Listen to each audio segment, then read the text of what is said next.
Hi there, this is Cristina Gomez of Paradigm Shifts and the Debrief Media, and you're listening to Wayne and Michelle on the Michigan UFO Sightings and Paranormal Encounters podcast.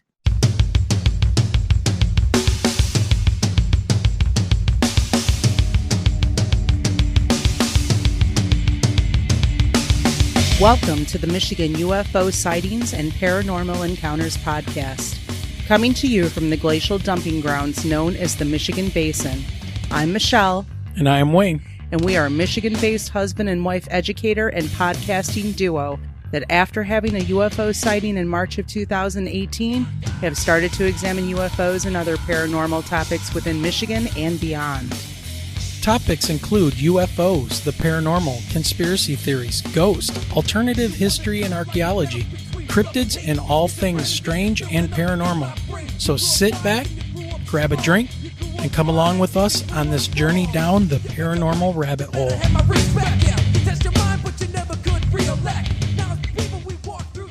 Hey everyone, Wayne here. Just wanted to let everybody know this is our very first ever bonus episode, and we couldn't think of a better group of guys to have come on to go down these strange conversational rabbit holes other than Burton and Aaron from the Lost in the Dark podcast and also fellow Michiganders. Now, unfortunately, Aaron couldn't make it, so it was basically Burton from Lost in the Dark and then Michelle and I.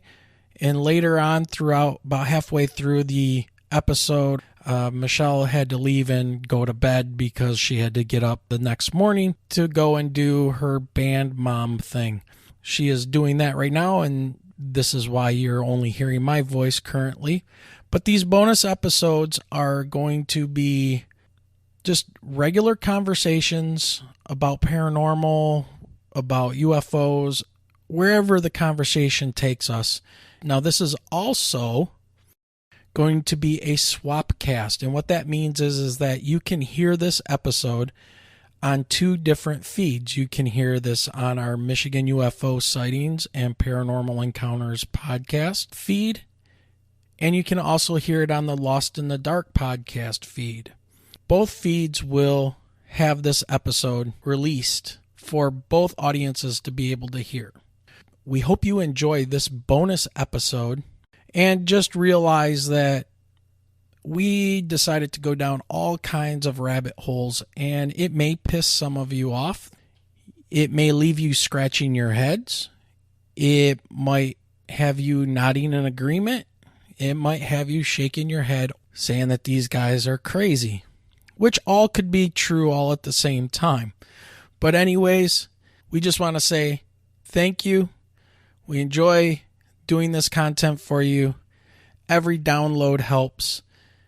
And we can't thank Burton and Aaron enough for wanting to do this, and Burton for dealing with me and my craziness throughout the whole 2.5 hours of this, where we speculate on all kinds of things. Yeah, we just try to have a good time, and we hope you enjoy the conversation. So get ready for the first ever Michigan UFO Sightings and Paranormal Encounters podcast bonus episode and Swapcast featuring Burton from the Lost in the Dark podcast.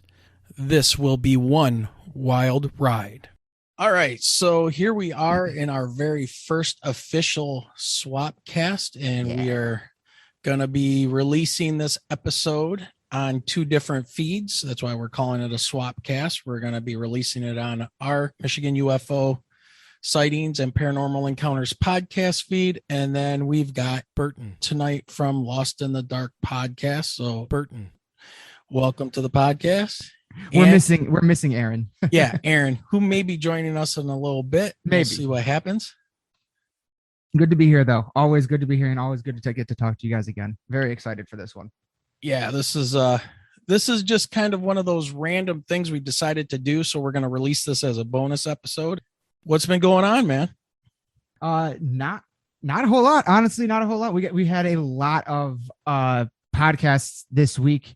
Actually, probably more than I've ever done in a week. It's been crazy just trying to get a whole bunch of stuff together for just this, haunted season, which is another perfect reason why it's perfect that I get to talk to you guys tonight. Right. And yeah, that's not a whole lot. How about you guys? Well, first of all, I want to say, because I've been watching what's going on and stuff, you're lying. You got a lot of stuff going on.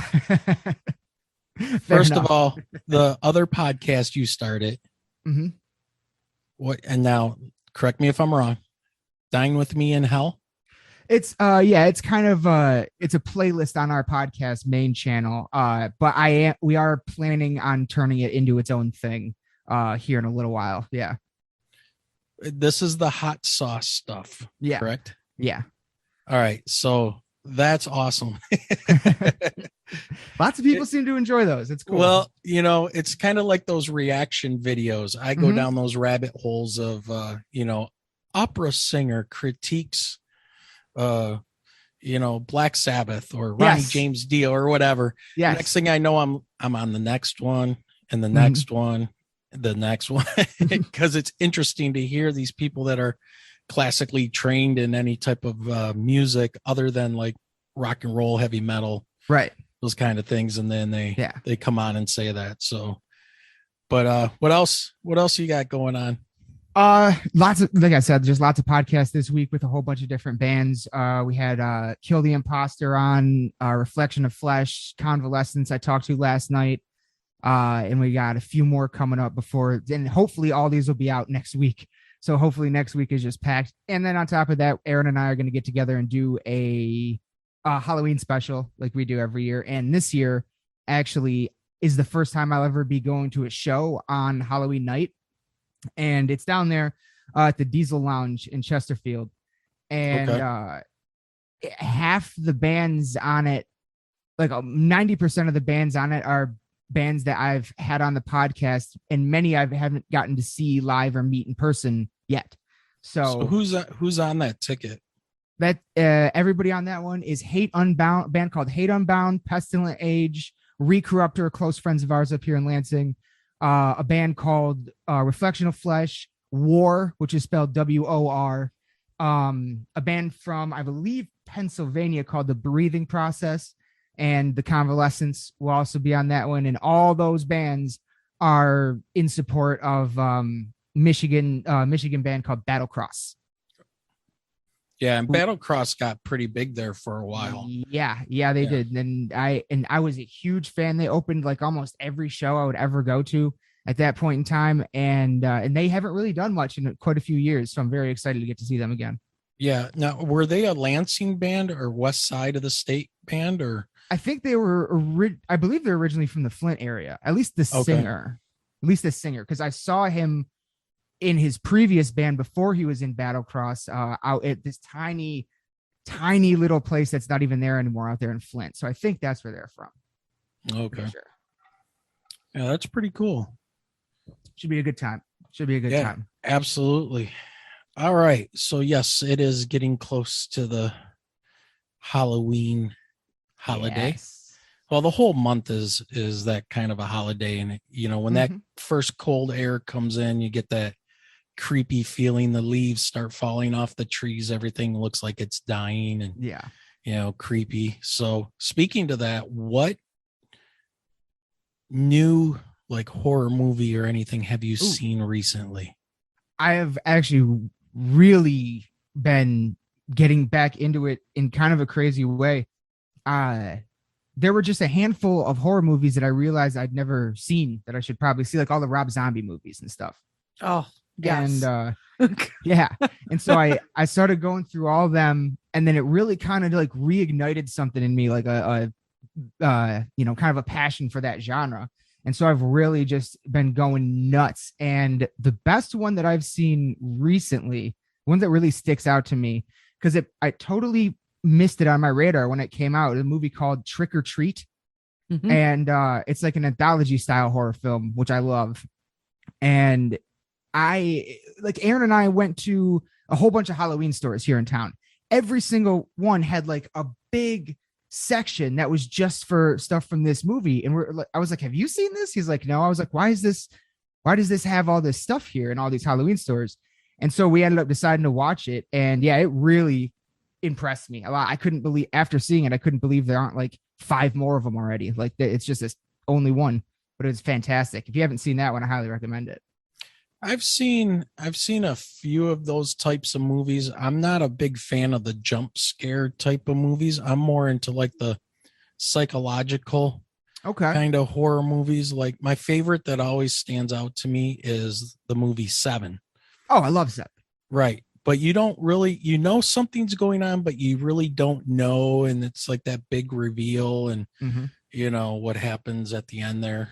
No spoilers, even though it's really old, but what a great movie. The box. Yeah. Don't open the box. See, and I'm still like a classic fan of like The Exorcist. Okay. Well, that's more of a psychological. I mean, there's some jump scare stuff in there, but like the Seventh Sign was it Demi Moore? There's that one. The Insidious movies. I like the Insidious movies. Yeah, so I like the ones that have a little bit more of a story to them than just like the gore, kind of a thing. So yeah, I'm with you. I'm definitely with you on that. Have you ever heard or seen a movie called The Jacket starring Adrian Brody? No, I've heard of it. I haven't seen it. I highly, highly recommend. If you like Seven, not to say that they're like about the same things at all or anything like that, right? But it's that sort of feeling, that sort of psychological thing involved as well. And it's lots of twists. And that's a great movie. If you like movies like that one you should definitely check out. Yeah, that came out in 2005. Yeah, it's been out for a while. One that I'm very interested in seeing is one called Midsomar. It's from it's recent. It's recent. It's 2019, but it's by the director is Ari Aster. And that is a movie that is riddled. And this was kind of what I was going to ask you next. It's riddled with occult symbology. And when you watch those horror movies, do you ever pick out and, look for those kind of things in those movies? And do you ever notice them? Well, I would say placements of props and things like that. Yeah, I would say yes, but also a lot of horror movies I think are that I've seen at least like have some sort of, if it's a ghost movie, like an exorcism movie, there's always going to be religious iconography around, and so that I've definitely noticed, but and sometimes they do it on purpose too. Yeah. But, like if you look at a certain scene, like I know people won't be able to see like behind me, but on the wall behind me is a large clock that's in the shape of a stopwatch. They'll do something like that in a movie, and then they'll have it right at a certain time, like 3:33. Or something like it'll be a little bit of like hints in there. It's like subtle. Yes. Yeah. Yeah, we're actually going to be having a guy on in November, an author who has written books about occult symbology in cinema. So we're really excited for that. That's what he does. He goes through these movies and sees what the people in Hollywood, kind of stick in there, or really from other countries as well. It's a big thing. So there's definitely, and that is definitely, it is something I keep an eye out for a lot though, because that's like with, it's kind of the same thing as heavy metal in some ways. Oh, well, heavy metal don't try to hide it. Exactly. Yeah. Like true. Like when I was coming up in the metal scene when I was a teenager, it was Merciful Fate into King Diamond, and it was just like it was just blatantly out there that here's all this symbology, and his microphone is a set of bones, shaped in a cross, and the upside down crosses on the stage and on his head and all this kind of stuff. Literally painted onto his face. Yeah, right. And then you had bands like Deicide, Glenn Benton, who took a cross and branded himself right between the eyes with upside down cross. And metal, that's one thing you can say about metal. You'll always know where they stand. Yep. Absolutely. No question of that. But yeah, it's an interesting question though. I'm going to start keeping more of an eye out now as I continue to watch all these movies. It's kind of like one of those things where it's like, you don't notice everybody else is driving a Jeep until you buy a Jeep, kind of a thing. Yep. Or a certain type of car. It's like, man, every other vehicle since I bought my Jeep Renegade, man, I pass a lot of Jeeps now. You know, what's the deal with that? So 90% of the time he gets the wave back. 90%. The only people that don't wave in the Jeep I've found are women. So women out there, if you drive a Jeep, if somebody waves to you, it's the Wrangler wave. They're too busy to wave. Don't think you're, having some creepy guy flirting with you in another Jeep. It's just what we do. So what's the saying? Some people get the wave. Some people get it. Some people don't. Right? When they talk about the wave.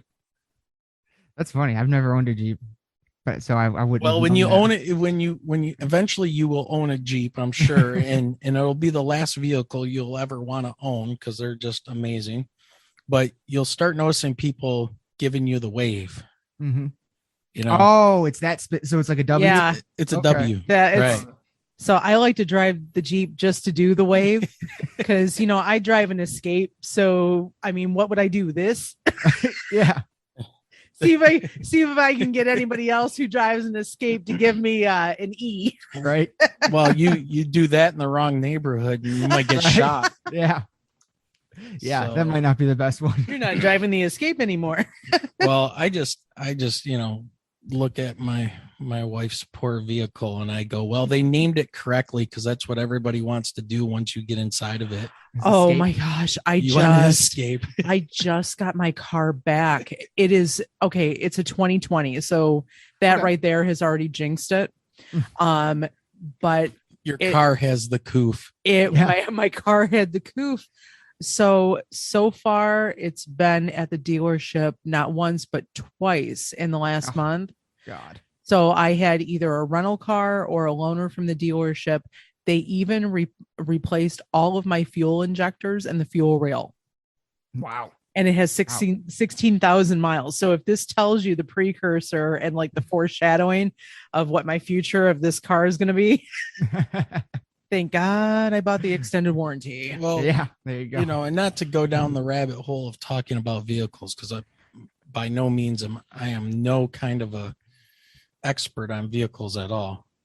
However, when they put a 3-cylinder into an SUV and then they turbocharge it,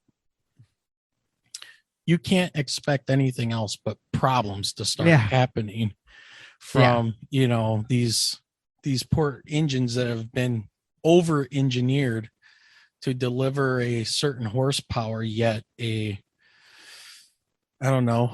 fuel efficiency rating or whatever. Yes. So I don't know. Well, I've got it back and the wrench light isn't coming on. So that's half the battle. That is half the battle. All right. What do you want to talk about tonight, man? We're getting all over the place. It is a bonus episode. So, people expect anything at this point. Oh yeah. But honestly, I'm glad you asked me about horror movies because I was going to ask you about that as well. But one thing off the top, something that we've both, that I've been looking into quite a bit ever since I heard about it on your show, this Michigan Triangle thing. Yeah. What do you make of that? Because it seems to be a whole lot of occurrences and over a long period of time.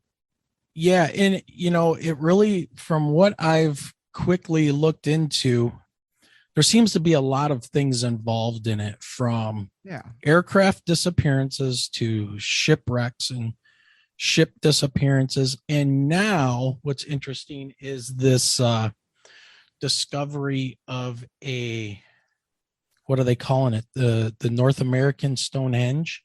Yeah. Underwater. So somewhere located in Lake Michigan, they haven't really said where, which, you don't want people going out there and stuff, but under the water is what they're saying is a circular stone structure at the bottom of a shallow point of Lake Michigan, and it's arranged very much similar to Stonehenge. Yes. Now, the one thing it doesn't have, that as far as I can tell, that it doesn't have is what are they? The Lentil Stones, the stones that sit on top of the two. Okay. Right. They're just standing stones, where when you look at the rest of that area of Lake Michigan, you look at the bottom of the lake, it's smooth, it's sandy. There's no other rocks there, but there appears to be this man-made rock path with boulders that lead underwater to this circular structure. And it's the only one ever found inside the lake like this, at least right now. Mm-hmm. And it's very interesting because then divers have said that if you look at one of the stones, you can kind of make out a image of a mastodon. Now, okay. I don't know for sure about that, because that can be a very, what do I want to say, a confirmation bias and a case of pareidolia. Yeah, a pareidolia case where now that they say that you see, it's like once you see something, you can't unsee it. Mm-hmm. So, you have the guy on the video from one of those shows that went out there with the college professor and the divers that discovered this thing. And he does the tracing of the rock. Mm-hmm.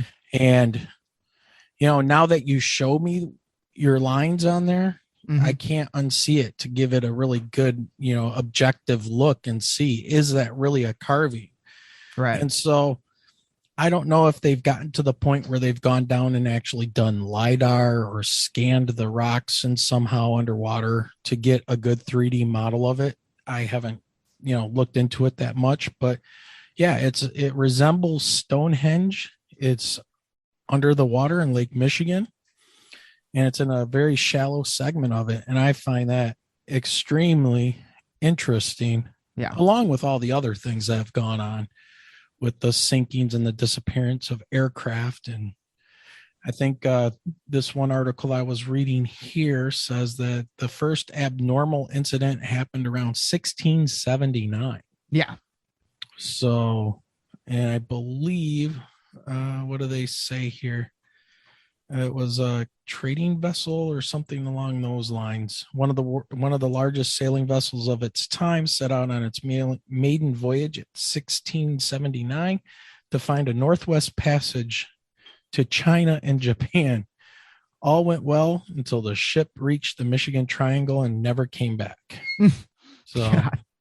Yeah. It's very strange. I think that it's kind of interesting that it's really maybe it is because of the discovery of that Stonehenge thing, but it's interesting that this seems to be being more talked about now than I've ever really heard anybody talk about it before. And that the structure underwater there, it's definitely it's like concentric circles almost. But even though I don't think they are like the actual things are in circles, if you were to draw lines around them, it would look like an above the head shot of Stonehenge. Yeah. A lot of ways. And that's I don't know how to explain that one. Yeah, I don't know. And could it be the location of these things that they call ley lines, or a place where energy flows, or I again, it's one of those things where a lot of the times those rocks were like equinoctial markers, where they marked where the sun came up and would set on the equinox, and then on the summer solstices and the winter solstice, so that they would know time. They would know their place in time. And, I don't know if any of those rocks have been matched up with any type of cardinal points, or the setting and the rising and the setting sun, or anything along those lines. So it'd be interesting to see how much further they've gone with things. But yeah, it says here that the triangle goes from Ludington to Benton Harbor. Is that what you found? Yeah. And then Benton Harbor to Manitowoc, Wisconsin? Yeah. Yep. Yeah. And then back to Ludington. So, which is most of the middle of the lake. Yeah, right. Right. And it's a big lake. You can have all kinds of interesting weather patterns and stuff that happen. So Oh yeah. yeah. So what do you got on this Michigan Triangle thing? I want more. Well, in terms of the actual triangle, I mean, yeah, I'm not sure. I don't know. I'm not sure if there is something paranormal going on here, or if it's like we said, it's Lake Michigan's like the second largest lake on Earth, right? Something like that. I believe it is like the third. Okay, but so I mean, what difference does it make? Right, yeah, it's that large. One of the largest lakes on Earth, and then you section off a giant middle chunk of it. Odds are there's going to be a lot of weird stuff that's happened there over the years. Whether it's paranormal or not, I'm not sure. I really want to know where this Stonehenge thing is exactly located, if it's in that. And I want to know a lot more about that. I want people to do like studies, like you said, LiDAR, to see if that is in fact something that's man-made, because that would, alternative history. I feel like that would kind of really be a big piece of evidence in that category. Yeah, if you can get some kind of a date on that structure, guesstimate it, then again, you're talking about people that weren't given very much credit for anything other than being wearing their butt flaps and going around killing animals and gathering loincloths and addle-addles and slingshots and killing animals, and we didn't do much of anything else. And it's like, okay, stop dumbing us down, people. I think we were a little bit more advanced than you want to know. Yeah. But yeah, it would be interesting to see when this thing, if we could get some legitimate dating done, because also remember that we had a huge amount of ice on top of exactly the northern part of North America here, and that covered Michigan and Lake Michigan. I mean, I think down here we were considered under about 2 miles of ice, somewhere in there. Yeah. So nothing could have happened before the ice age, until it receded, and whatever caused the ending of that last ice age so quickly. It's interesting because the lake, for those rocks to be assembled, the lake would have had to have been very shallow at the time. Yes. So it'd be interesting to see where they place that. Yeah. That's what is just interesting to me about it, for sure. Yeah. Next up, I do have another one little, like, Michigan related, where we are, by the time this comes out, we're just a few days away from Halloween and Devil's Night and all that stuff. Do you know the history of Devil's Night at all? I want to say it had something to do with some fires or something that happened. And then, Devil's Night then became maybe that's more local, right? Well, that's the thing, is it kind of started in Detroit. Yeah. Mm-hmm. Yeah. It's kind of started there and, progressively got worse and worse. But most places outside of Michigan, you bring up Devil's Night and they don't know what you're talking about. Yeah. Which I always found pretty interesting. I wondered if it, had something to do with rioting and things back in the day. Something at some point. Yeah. Had something to do with that. Yeah. I can't remember exactly what. Yeah. I remember as a kid, it was going out and egging cars and putting toilet paper in trees, and nobody ever knew, especially the kids, why you did that stuff. It was just something to go do, it started to be linked to the arsons in Detroit in the late 60s. Oh, okay. Oh, okay. And the night of mischief. Yes. Yeah, and I think that's when they started burning down like abandoned houses and things like that. Yeah. Yeah. Just running around like little Lokis. Yeah. The tricksters are out and about. Yeah, so that's interesting. Yeah. Do you guys one thing I haven't heard you talk much about on the show yet is your stance on cryptids. Like where do you guys stand on the cryptid thing? That's a good question. I guess it depends on the cryptid. And I know that we've got a guest coming up. Right, we talking do. about We do. cryptids. Yep, he's a Bigfoot guy. He hunts Nice. Bigfoot. Okay. And I say hunt. I don't even know if that's the proper terminology. I'd say search. I think from all of the stuff that we've gathered so far since like our sighting and people we've talked to, I think these things are somehow linked. You think so? I'm thinking. Okay. And I'm just speculating. I'm going off of just what's been going around in my head from people we've talked to. And I think that whatever these entities are, whatever, they have a way of, I want to say like the skinwalker. Okay. They have a way of appearing to us as one thing, that we observe them as. And so if we see some type of a large entity in the woods, our brain, like that mastodon on that rock, is going to try to make some kind of a recognizable pattern out of it and go, oh, that's a big hairy, Bigfoot running, that's a Sasquatch or whatever. And then it disappears. If you see some type of a craft and you don't know what that is, your mind's going to give it a shape. And if you see something in it, your mind will probably think little aliens with big eyes. I don't know. Cryptids, considering that, like, if you look at the United States alone, only about 85% of the United States is settled. The rest is open area.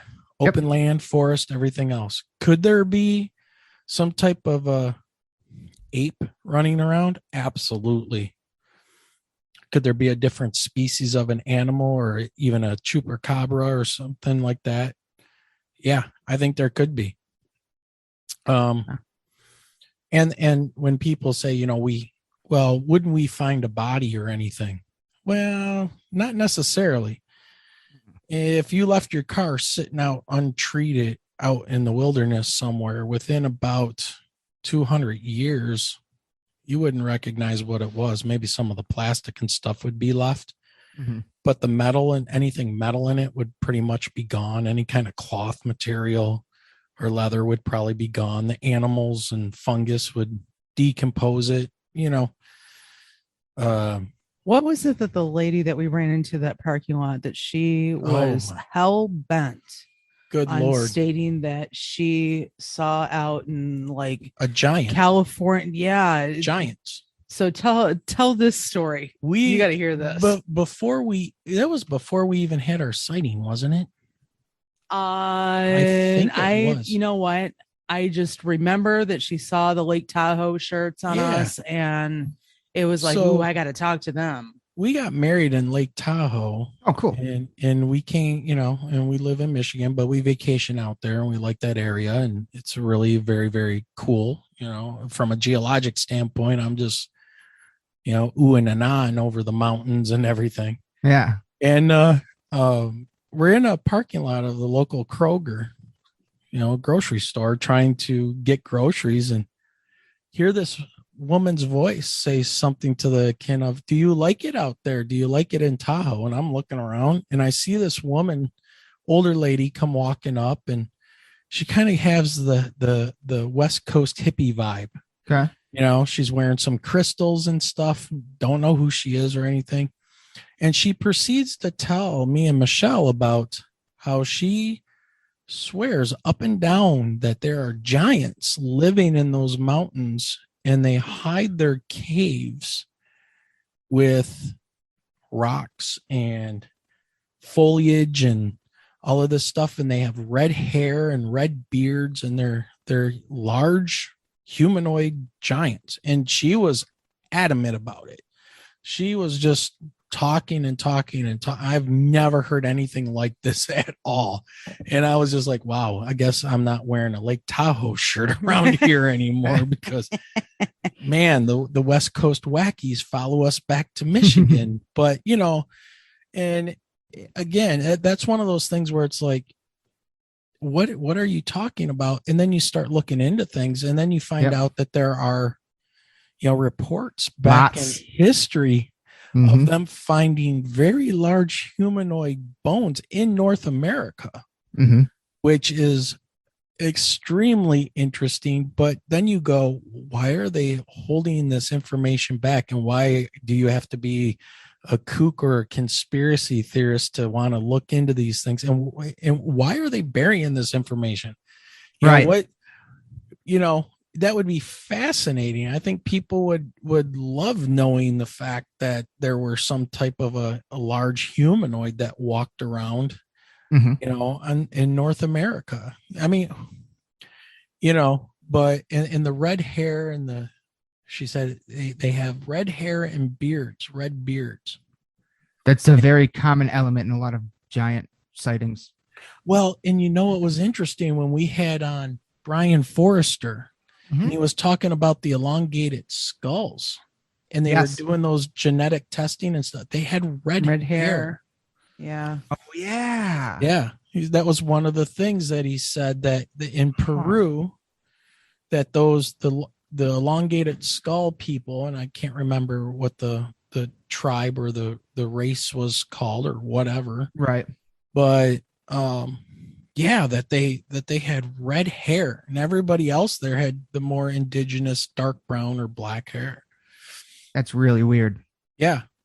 And the ones that had red hair were the ones that you could tell that their skull was not forcibly shaped like they do skull shaping. It was a natural genetic condition. Like a condition, or that their skulls were just formed that way. That's crazy. Yeah. So, and again, that's that link to a red hair, and then the red hair and the giants. It's, you know, I don't know if you've ever heard it or not, but there is one really interesting story. I forget where I heard it now, but I think it was on a YouTube channel or something about a giant encounter in the Middle East. And what's interesting about this particular event is that it was military that had the encounter, and there's an actual military official report because the giant apparently killed a few of them. And they were like, they were like, they went up into the mountains. I know it was in the Middle East. I want to say Afghanistan. And they went up in the mountains to do something, and they find this cave, and a giant redheaded humanoid walks out, and I think somebody started fighting, and the giant ended up taking, I think, killing one or two people, and then they killed it. But yeah, the fact that it's actually an official document, you know, really kind of. And these are like military guys. Like, I don't think, why would they want to, you know, you make something like this up, and they find out you made it up, you can get in a lot of trouble, I would imagine. So I don't know why they would want to. Yeah. I've never heard of that story before. That's pretty interesting. Yeah. Yeah. That's that is a wild one for sure. So you think it's, I think it's possible. I definitely I want to believe in cryptids. I want to get evidence that means they're 100% there. Did you know this year has more sightings than ever, I think, in 1 year of the Loch Ness Monster? You know, somebody had mentioned that before to me, and that I find that very interesting as well. Lots of sightings this year. Really? It's crazy. I wonder if it's just because there's more tourists going this year because everybody's been locked down. Yeah. You know, and now so everybody's going and seeing something, and they're reporting it as Loch Ness. I don't know. A recent one that was interesting was actually taken from above by a drone, and it admittedly could definitely be a case of pareidolia, but it does look like something that shape moving around down there under the surface of the water. look at the old myth or wives' tales of the sailors way back when in the 1600s of the Kraken. Yeah. Right. Now, and these giant squids that would attack ships, and modern day people are like, oh, you're full of crap, blah blah blah. Well, eventually things start washing up. Yeah. I don't think that's a myth at all. I think that actually happened. No. Yeah. I think those giant squids, yeah, when they get hungry, they live deep in the ocean. So deep. And they know, I think the scientific name is Architeuthis. Yes. And we only have a couple cases. There's like one or two really good footage of them underwater alive. But right. Even a lot of people even say that the ones you see in there, they can get way bigger. We found evidence that we found dead sperm whales washed up that looked like they had been attacked by a giant squid. Absolutely. I've never seen one that big. Well, they also found like non-digested beaks inside the stomachs of these sperm whales because the sperm whales will eat them. And there's more evidence on the outside of the sperm whale when they've been in a fight, and not only did they eat them, but they're all clawed up, and you'll see the suction mark, the suction cup marks on their bodies from dealing with these things. And so there's a perfect example. Now we still haven't really been able to find one and track it and know its habitat and what it does. And this thing is huge. These things grow to be ridiculous lengths that the beaks, would snap a human in half without a problem at all. So the ocean, is huge. All the land around us, we've got all kinds of land that people are not living in and observing all the time, like in a city. So you got to remove your mindset from your environment now and think about being out there in the middle of the woods, with nobody around, no light pollution, no 5G, 3G, no microwaves going through the air, nothing. There's nothing there. And then tell me what's out there. Right. And most people will probably crap themselves and leave the area the next morning, with all the strange noises that they hear, I mean, like you said earlier, one thing a lot of people say is why have they never found a body? And I'm like, for me personally, I grew up in the Boy Scouts. And so I spent a lot of time out camping in the woods. I never saw a whole bunch of dead animal, a bear or a deer. You see it as a roadkill. But if you go out in the woods, you don't see any fucking dead animals anywhere. No, absolutely not. No, absolutely. There's that. And then to your point that you were just making, one kind of piece of perspective that I got once from a show, some TV show or something, I can't remember. They did a little graphic, and it was that if you took every physical human body on Earth, it wouldn't even fill the Grand Canyon. Correct. So people can't tell me that they know for sure that we've explored every square inch of this place. Like, it's just, that doesn't make sense to me. How do I want to put this? Because I want to make sure I get my numbers correct, and I know I'm not going to be exact. But if you take every human on this planet, all 6 billion, 7 billion of us, we could easily all fit in Texas. Oh, okay. Yeah. Yep. With lots of room to spare. Yeah. I mean, people, because of technology and cell phones and the internet and all this stuff, the world has shrank from a technological standpoint and knowing everybody's business at a split second and all that stuff. However, the planet is still a huge planet. Yeah. And there's lots of unexplored areas and unsettled areas. Yeah. Things that are out there that we don't even know about. But yeah, your example is perfect. Go out in the woods and go camping and tell me how many dead bear you find while you're living in a natural black bear habitat. You won't. No. They're even scavenged. A squirrel. Yeah. Like, dead rabbit, a dead squirrel. Never found it. Because things are scavenging and decomposing and eating. And so the fact that we haven't found the body of a a Bigfoot or a Sasquatch or something along those lines. That doesn't surprise me. No. Can you say without a living or a dead specimen to look at that they're 100% there? No, but I think the possibility, let me put it this way. I think the probability is probably pretty good that there's stuff living out there that we don't know. Yeah. So I've seen there's been some in more recent years. Did you ever hear of a show called Destination Truth with Josh Gates? Yes. He does Expedition Unknown now, I believe. Yeah.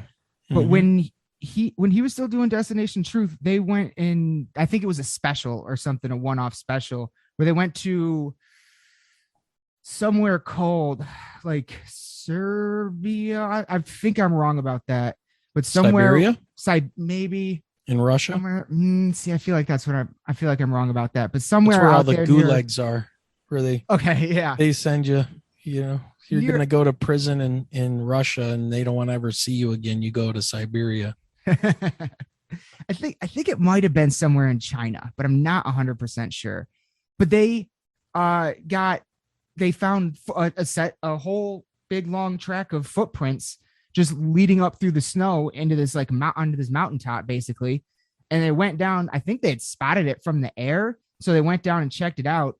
And it was a giant line of footprints. These things were massive. They looked crazy. It looked like they had normal feet, but kind of claws for toenails.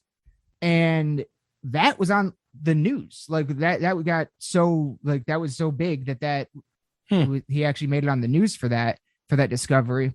And then, it's hard to say in terms of YouTube videos and stuff, but right. I did see one recently, and normally I can sit there and go, fake. Right. I'll sit there and debunk them all day long. But I found one that I swear, if that thing is real, if that video is real, and it's either a guy in a monkey suit or that's it. And it was very impressive. It was it wasn't pixely. It was a good tight shot. The guy wasn't shaking. It was, you see everything perfectly clearly, and it was just this you see it from its back, and it was just kind of you just kind of see it from the torso up, and it looks like it's digging into a tree, like a large primate would do, looking for bugs, Okay. And the guy's filming it, and you can see its arms reaching in and breaking branches and stuff. It's giant, and it has full arms, not like bears. And then it stands up. And you see how huge it is for a second. And then the guy takes off running, which I probably would have too. Yeah. But it was very impressive. Unless if it's fake, they did a great job. I'll put it that way. Yeah. Well, in speaking of that and the footprints, a lot of reports happen where they'll see one or two or maybe a set of 3 or 4 footprints, and then they just disappear. Right. Which then puts me more into that different realm of, is this again, when you're thinking about an entity of some kind that will appear to you one way, and if you go after it, it can then just go, I don't know, dimension hopping, or I mean, whatever you want to call it. I don't know, but that's where I was saying, where I think a lot of this stuff is related. And I also think that maybe the power of our own minds can create these things as well. Manifest. Yeah. The manifesting of it and of these things. So some people can apparently, call on these, UFOs to visit them, or UAPs, whatever. And I know there's some people out there taking video and pictures all the time because they know how to call them in. I don't know, but there's how legit that is or whatever. But I mean, they're I don't know what calling them in. That's interesting. Because I think there's a protocol, right? This is like that Stephen Greer stuff, CE5, or I haven't dug into it a lot, with me and Michelle being teachers and Mhm.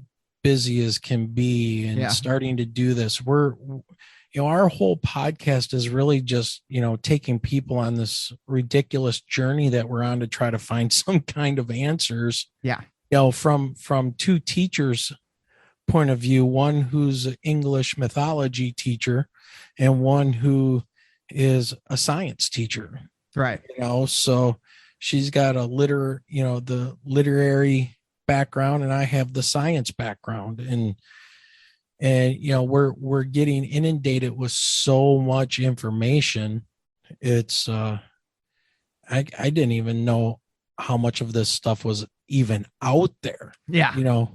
The giant thing, in my mind, I'm like, oh, you found some bones. They could be mastodon bones, but they're scattered all over the place. They're fossils. You find a part of a mastodon skull, and where the nose, the trunk was, if you look at one of those skulls, it looks like it's a cyclops eye.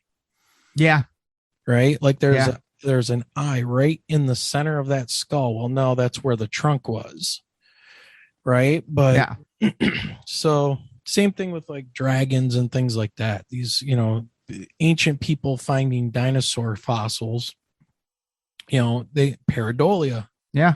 They're going to tell you what they think that thing is, and whatever cultural references or religious references or whatever they have in their mind at the time will fill that gap for them so they can make sense of it.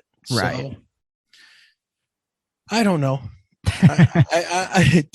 I'm ending up, and Michelle is too, we're ending up with so many more questions than, finding any kind of answers. It's now just kind of interesting just to talk to all of these guests that we have on the show and get their perspective. And, I'm starting to wonder if this is kind of like one of those religious faith things that, are we ever going to really be able to objectively measure and find some of this stuff? And right now, I don't know. That's a very good question. Yeah. I hope so.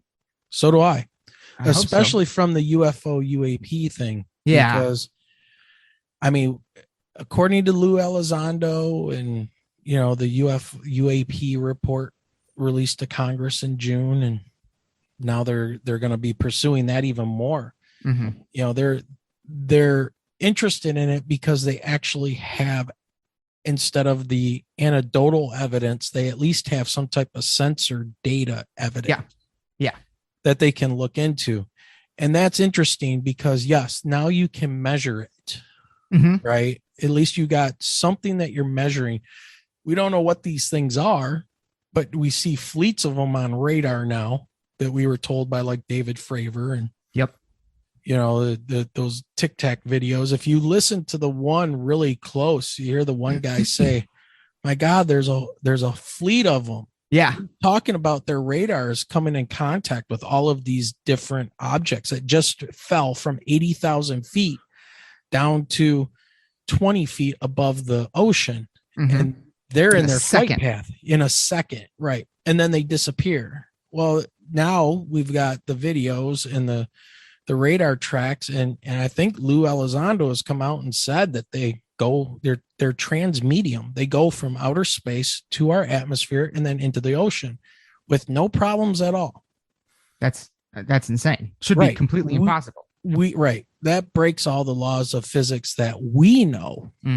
So who's controlling these? Even our drones can't do that. We don't have drones that can do that. So, you could rule out some things. Oh yeah, those are drones flying around. Those are drones coming from outer space or whatever the case may be. But show me a drone that goes from outer space to the atmosphere and can function at the same speed, do 90-degree angle turns, and then go into the water and do a couple 100 miles an hour and disappear.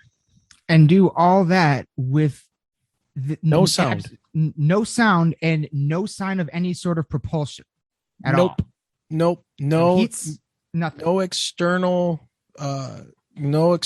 wings, no articulation of flaps or ailerons or a rudder or anything. It just they just go and do whatever they want to do. And I heard Lou Elizondo recently on Theories of Everything podcast talking about a couple things that really made the hair on the back of my neck stand up. The one thing is that they're pretty confident that these things are under some type of intelligent control, because they will play with the fighter jets. Right. They played with David Fravor's fighter jets and will counter their maneuvers. They will show up, 20 miles away in their flight path because they already know that's where they're going, kind of a thing. Yeah. So there's some type of a knowledge that's going on. And the other thing he said, which, he kind of kept it on the down low, but he did say it, was that there is some pretty good, compelling photographic evidence of occupants. Oh, yeah. Huh. That was just the other day when I saw him talking to Kurt. I think it's Jay Mundell, something like that. He has the podcast Theories of Everything. Nice. And he's a theoretical physicist, and he dabbles a little bit into the UAP thing. And it's kind of blowing his mind a little bit, because where he's used to dealing with an objective world and all of this stuff and his theories of everything kind of thing.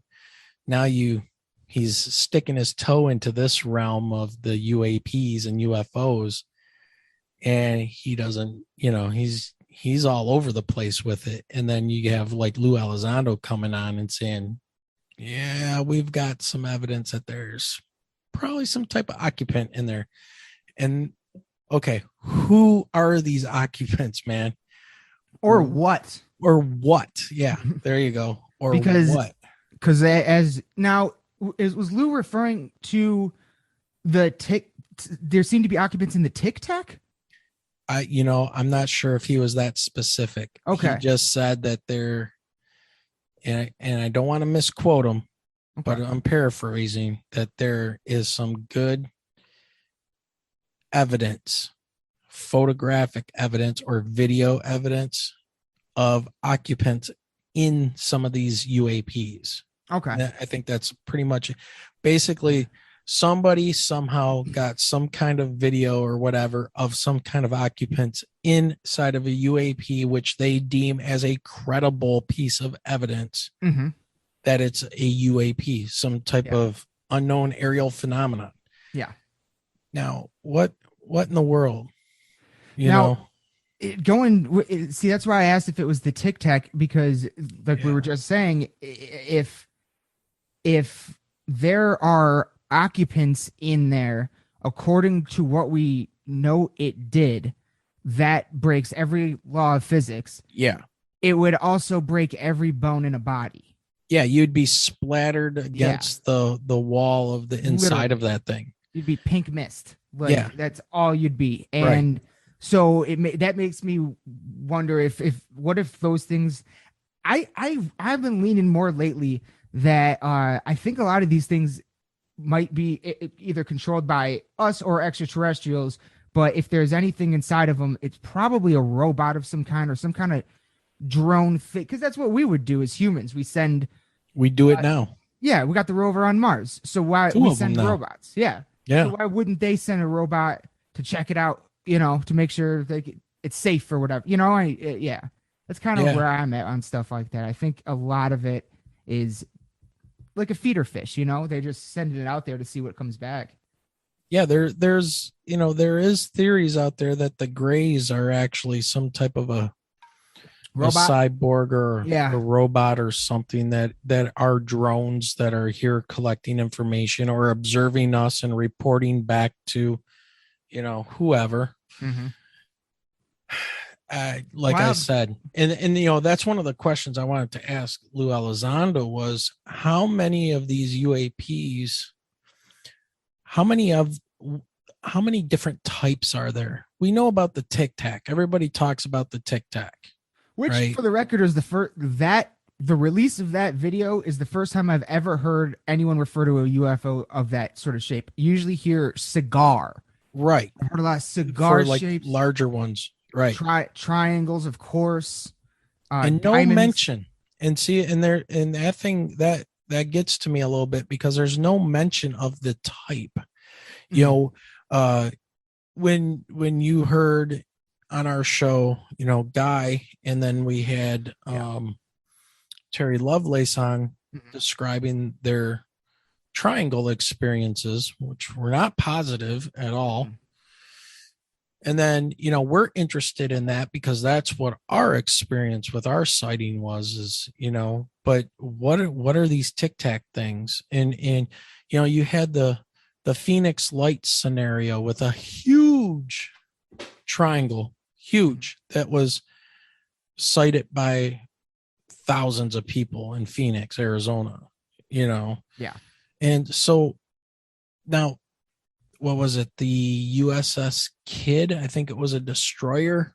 Okay. That released the video of the what they're calling the pyramids. They look like three-dimensional pyramids flying and staying pace with destroyers, and not even worried about these, you know, high-tech anti-ship destroyers, you know, some of the highest tech weaponry we have, and they're just kind of going about their business, you know. So I can't remember where it was, but I know maybe it was Wright-Patterson. I know there was an Air Force base that had nuclear missiles, and a UFO flew over it and shut the whole place down, like shut off their ability to fire those nukes. There's been something many reports of that. There's I think it was Bentwaters in the UK.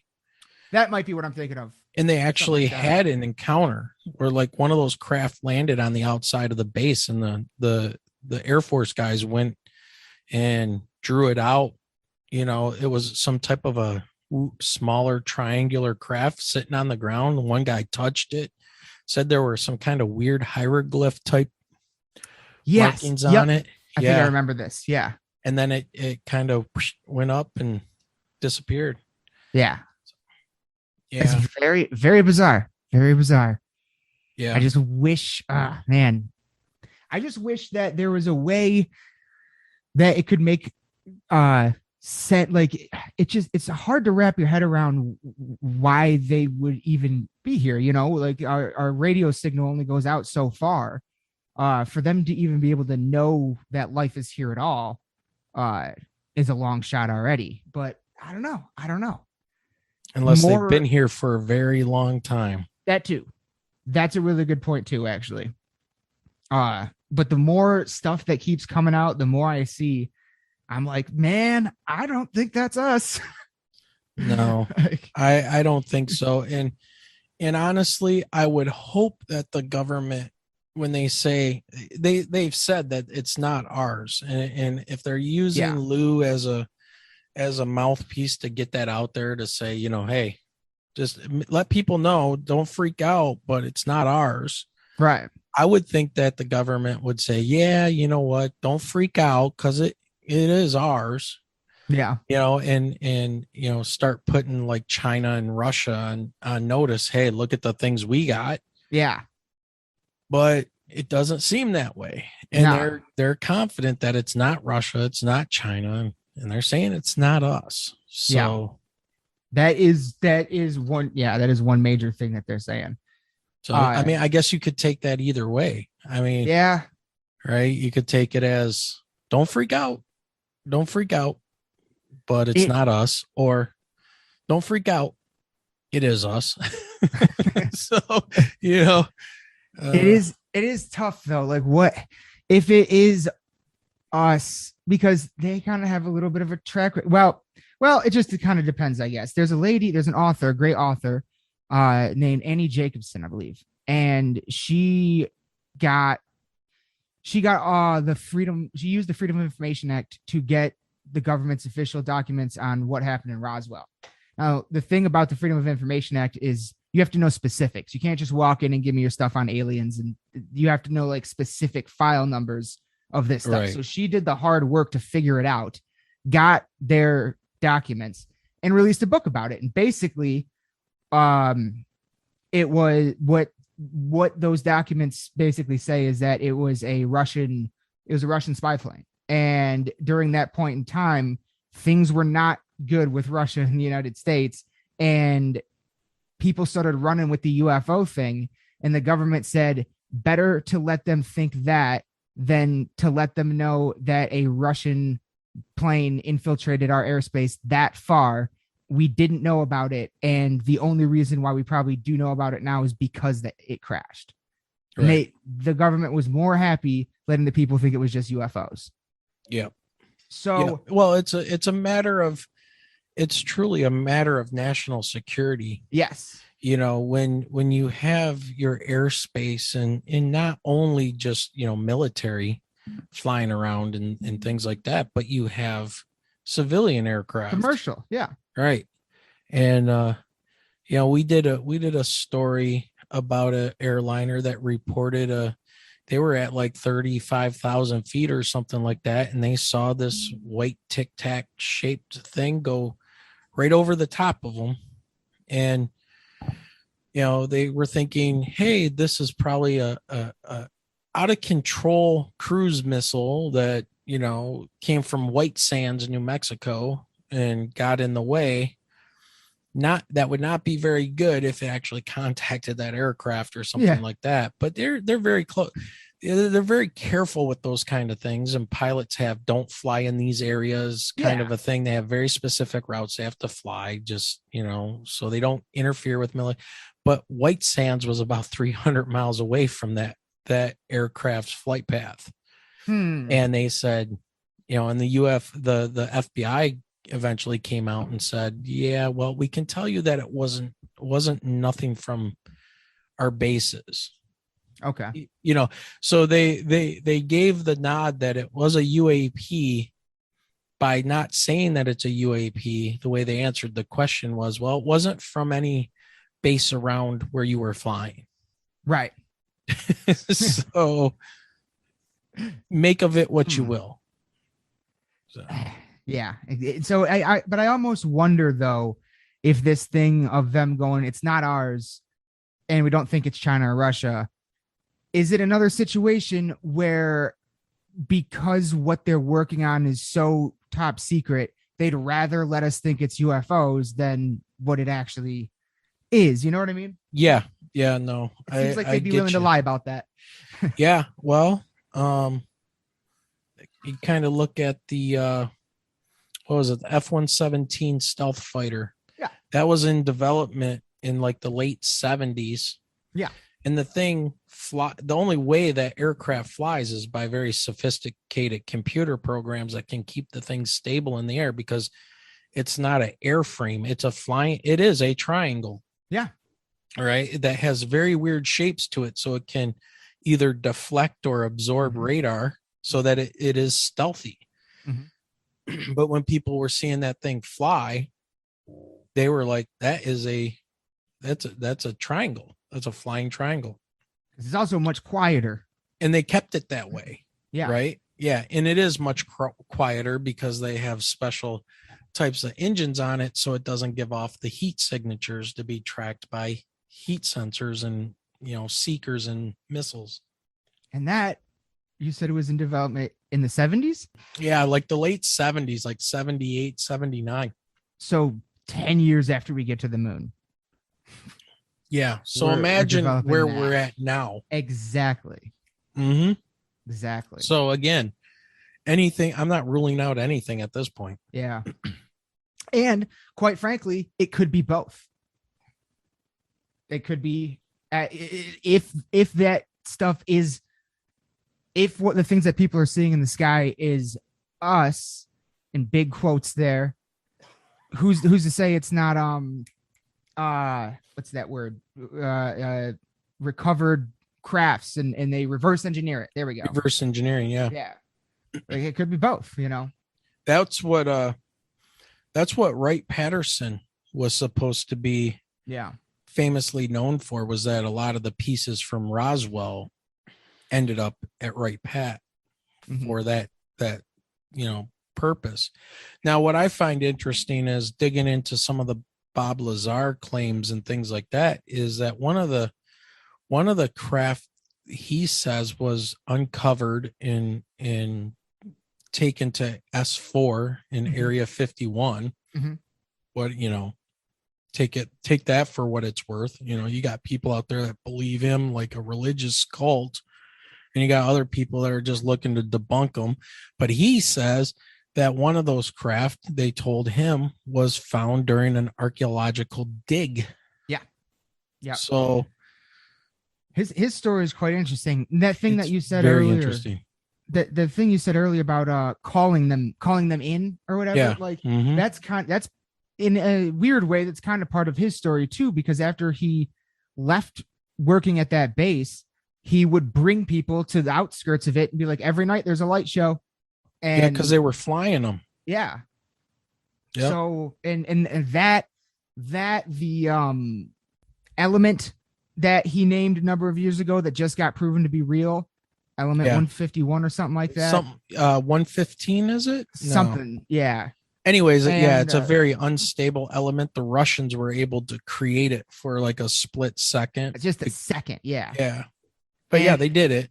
And that he talked about one of the other big things that sticks out to me is he talks about how there was like a hand scanner that he put his hand on. They just finally got pictures of it. Like it was 100% real. And at that base, at that point in time. Yeah. When was that supposed to have been happening? In the 80s?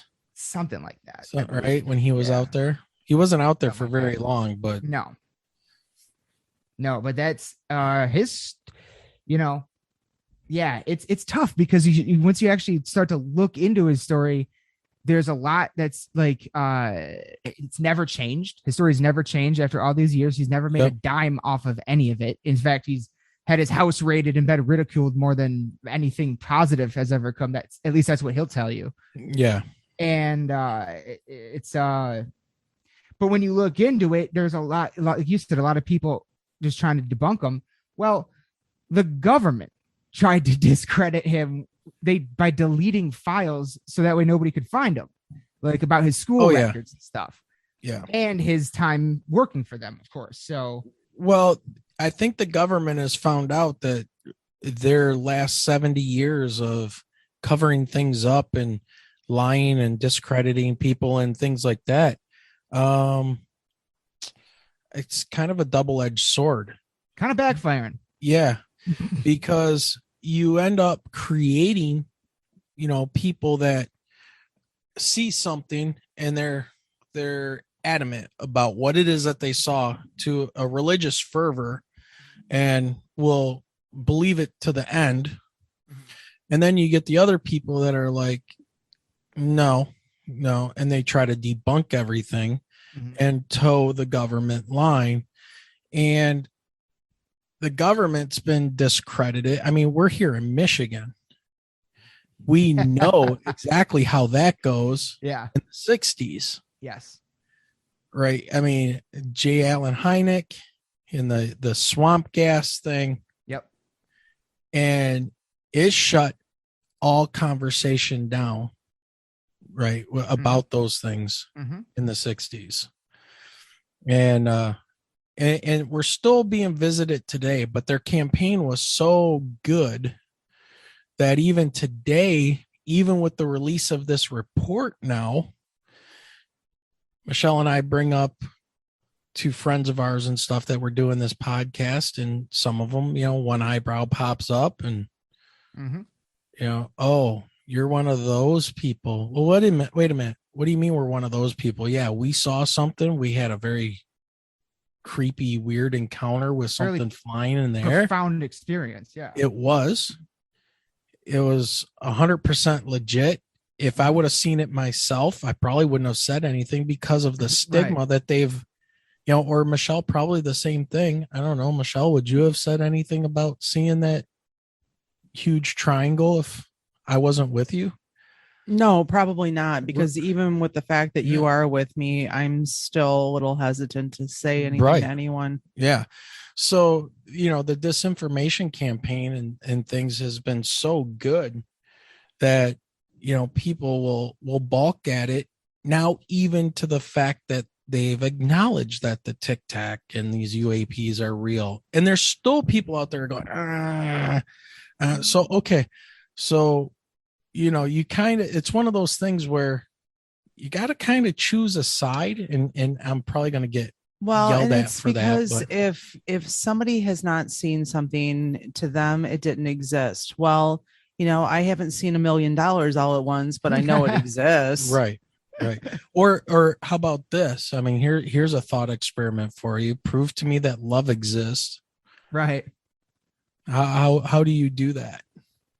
You can't. Right. Yeah. I'm so giving you a look right now. I know. See, that's what I'm saying.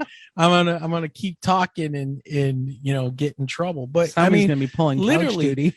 But literally, they've been in the business of keeping things secret and discrediting people in this realm alone for 70, 80 years. Yeah. And so now it's like a lot of people in the quote unquote, what I guess you used to call like podcasting and stuff, the old ham radio, the underground radio of yesteryear, the independent media, I think is the name, and that we get as podcasters and stuff. And boy, that's really pissing off the mainstream media, because nobody wants to go listen to their regurgitated garbage anymore. Nope. That's why most mainstream media outlets have podcasts. Right. And they still suck, because they say the same exact thing that they say on all the other channels. Exactly. These people are not reporters. They're reading. Talking they pieces. Read to you. Right. Yeah. They're talking heads that read to you. They're not giving you, or they give you the opinion of the station, or whatever that means. Right. So, and that's how, for years they've been playing the X-Files music in the background when people come on to talk about UFOs and, all of this stuff. Oh, and you see the host, looking at each other out the side of their eyes and, kind of smirking. They make their little funny joke. Well, I hope we don't have any little green men show up today in the parking lot. Which is why, thank God for people like George Knapp. Yeah. Right. That's what he did. He's an on-air TV reporter, and his station always took it and him seriously. He broke the Bob Lazar case all those years ago.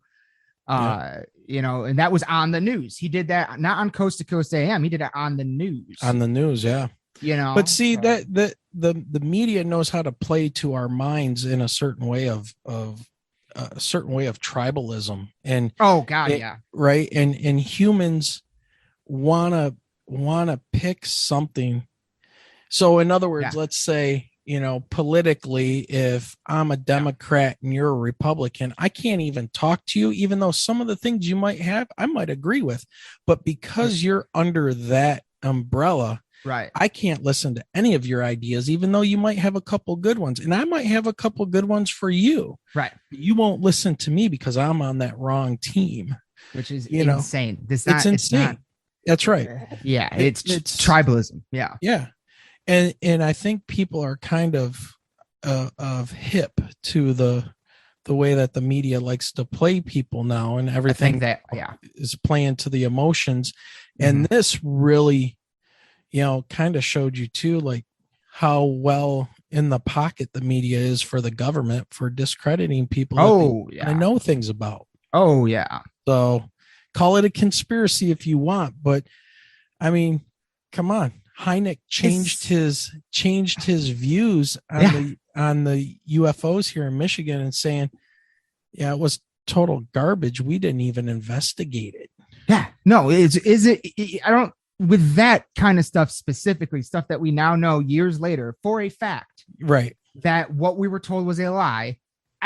That's beyond conspiracy. That's just something that happened. You know what I mean? Like, and because it was so long ago, people that, weren't involved in it just kind of shrug it off and go, well, yeah, well, how long is it going to take, for people to find out, how many years do we have to wait and find out about how bad the coof really was? Yeah.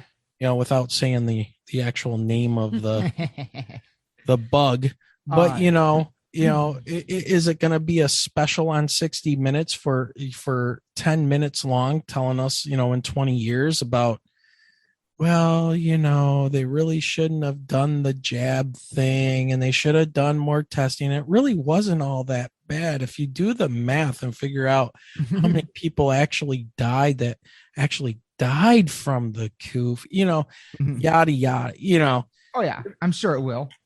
Absolutely. So there's no doubt of that. For sure. Everybody should be freaking out right now because you have a 98.2% survival rate. Yeah, just in case you get the coof.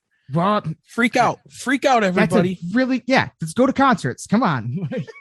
Don't go anywhere. Hoard the toilet paper, hoard the water, because you got a 98.7 or 98.2% chance to survive. Yeah. And after having been in some of the crowds that I've been in the last few months, not too worried about anything. I was going to say, dude, you've been going to concerts. Yeah. You know, Michelle and I have been to casinos and flown across the U.S. and stayed in places and are in mask, no mask, whatever. We went to, what was it, Laughlin in July, and I would say it was about a week after we got home that Nevada, 5 of their counties went back into mask mandate, and they're still in mask mandate. Yeah. Oh wow.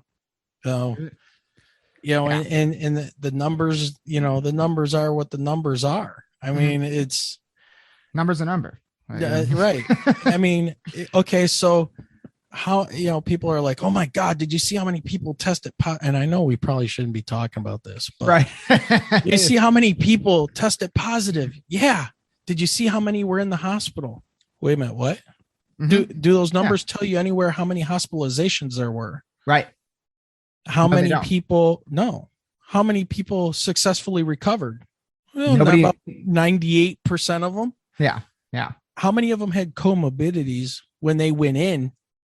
Had the coof that attacked their weakened immune systems already. Well, you know, it's common sense, and a lot of people are not as dumb. That's they want us to be. Exactly, and that is one of the things that I would say a tribalist mentality attacks is common sense. Of course, because now you can create the others, right? Exactly. Now you got, you know, you used to have birthers, and now you had what was the deplorables or despicables or whatever for Trump supporters, and then you had the libtards, and then you have you know, you have this constant othering, you know, and yes, it's like, hey, I got neighbors, you know. And you think I care? They're my neighbors. I got to live with people. You think I really care about their political standing or what they believe about things? No, they're my neighbors. You know, as long as they're not crazy, then I don't. Yeah, that stuff, it drives me nuts because it's all two sides of the same coin. And they like, to your point with the media, they know better. One thing they do know better than anybody: what sells. And absolutely, they're nothing but marketing. Exactly, and it's sex and division. There we go. Yeah. Thank you. Sex and division sell better than anything. Right. It's the two biggest things that will play to humans' emotions, and once you can engage the emotion factor, you can control a population. And the common sense goes out the window. Yeah, absolutely. It's the same thing where people on Facebook or whatever read a nice headline of something that's manipulated, you know, one way or the other in their news feed to piss them off. And without reading the article, they've already made a determination of what that story is, because it's pareidolia of the emotional mindset, because now it's the algorithm has created the headline that will piss you off and make you think what that article actually is. But here's the thing about the algorithm is that it's not that smart. And what I mean by that is like a couple years ago now, actually, I started noticing myself like that would happen to me. I'd be going through Facebook, I'd see something that would piss me off, and I'd put the angry face and keep going or whatever, and Facebook would continue to show me shit like that. Yep. So a couple years ago, I stopped that, and I only interact with things that I like. So I'm only liking and hearting things and smiley faces. Now that's all I get. My whole feed is nothing but heavy metal bands and Ghostbusters and whatever else. Like I don't get any of that stuff anymore because the algorithm realized that it can't get me to click on that. And that's what it wants you to do. It wants to give you stuff to click on. Yeah. Well, people, and rightfully so, people were all in arms about, racial profiling and stuff done by police and things like that. And, hey, more power to you. If you can prove that, absolutely, that shouldn't be done just because, you think somebody's of a certain race, they're already guilty of something. Right. But why isn't everybody freaking out about digital profiling? They should be. They absolutely should be. Arguably the most valuable commodity on earth right now is our data, and we give it away for free. Yep. And our locations and what we like, what we dislike. And then those microphones are on your phones all the time, and they're listening and they're looking for keywords. The next thing you know, you go into your news feed and you'll see an advertisement for another concert coming to town. Yeah. Oh yeah. Yeah. Right. Exactly. Oh yeah. Exactly. Absolutely. Yes. Was it? I think it might have been on your podcast. That somebody pointed out how like you can't even take the batteries out of our phones anymore. Correct. Yeah. Yeah. I forget who it was that said that, but I think that was Big Will from Band of Bearded Brothers. Yes, I think you're right. And that just set a fire off in my head. I was like, I didn't even think about that. Well, it's to the conspiracy / paranormal realm of mind control. Mm-hmm. And manipulation. I mean, that's, and people have been studying the human mind for centuries and they learned, the Nazis were great with, blaming everything on the Jews. Yep. There was their other, right? Yep, 6 million people were wiped out. Yeah.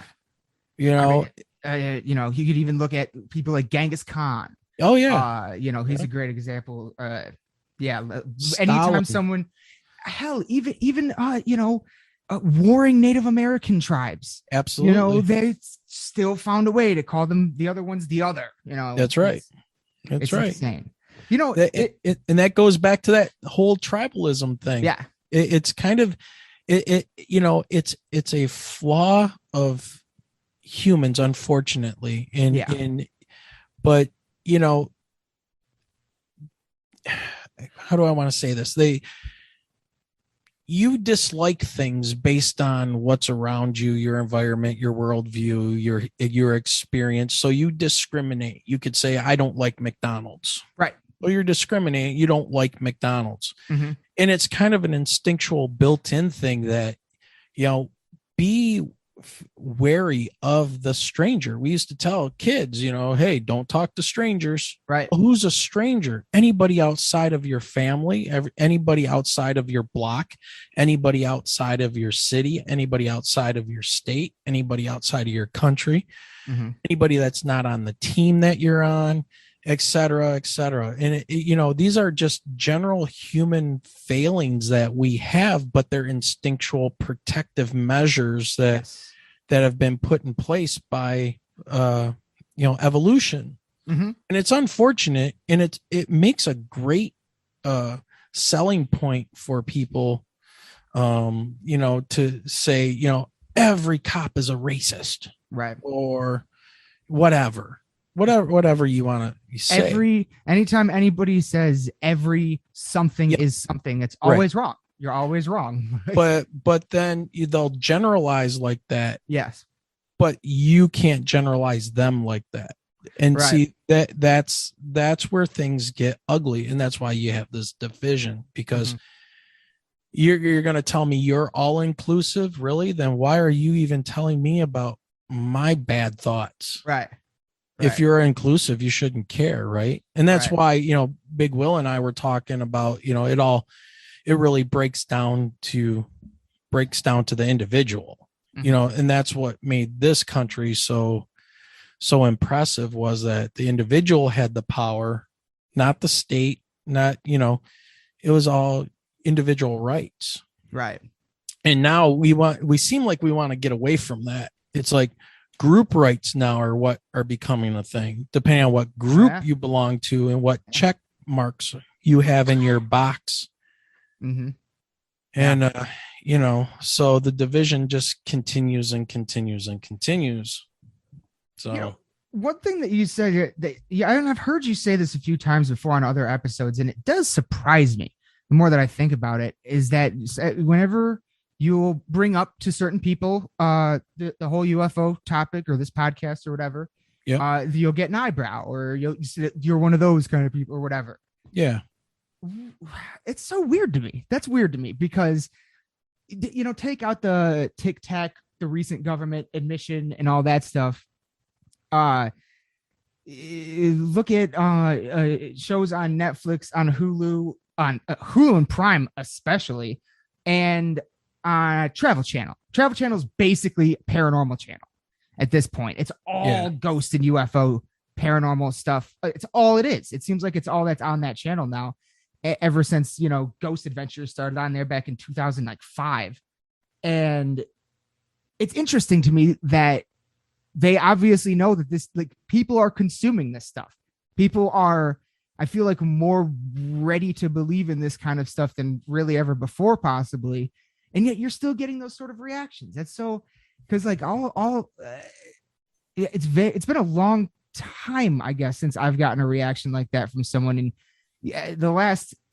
anytime I have someone new on the show, the last question I always ask them is, have you ever experienced anything you would describe as paranormal? Right. And either it's, oh no, not really, or someone cannot wait to tell me something that happened. They're always excited about it. So that's strange. It's a kind of a bummer that you guys are having those reactions from time to time, because it does seem to be something that is, it seems like all the the crap, the game that they played that cover everything up and misinform everybody. It seems like a lot of that stuff might be starting to wear off on people a little bit. Well, I think it's probably a very much a generational thing, and it probably has to do with like your career, where you are in your career and things like that, where people be like, as you're saying now about the Travel Channel. I haven't watched any of the Travel Channel in years, and I didn't. You're telling me all these shows now are all basically like UFO, and well, that's what the kids, of this generation are growing up and able to see all the time. When I was growing up, we had In Search Of.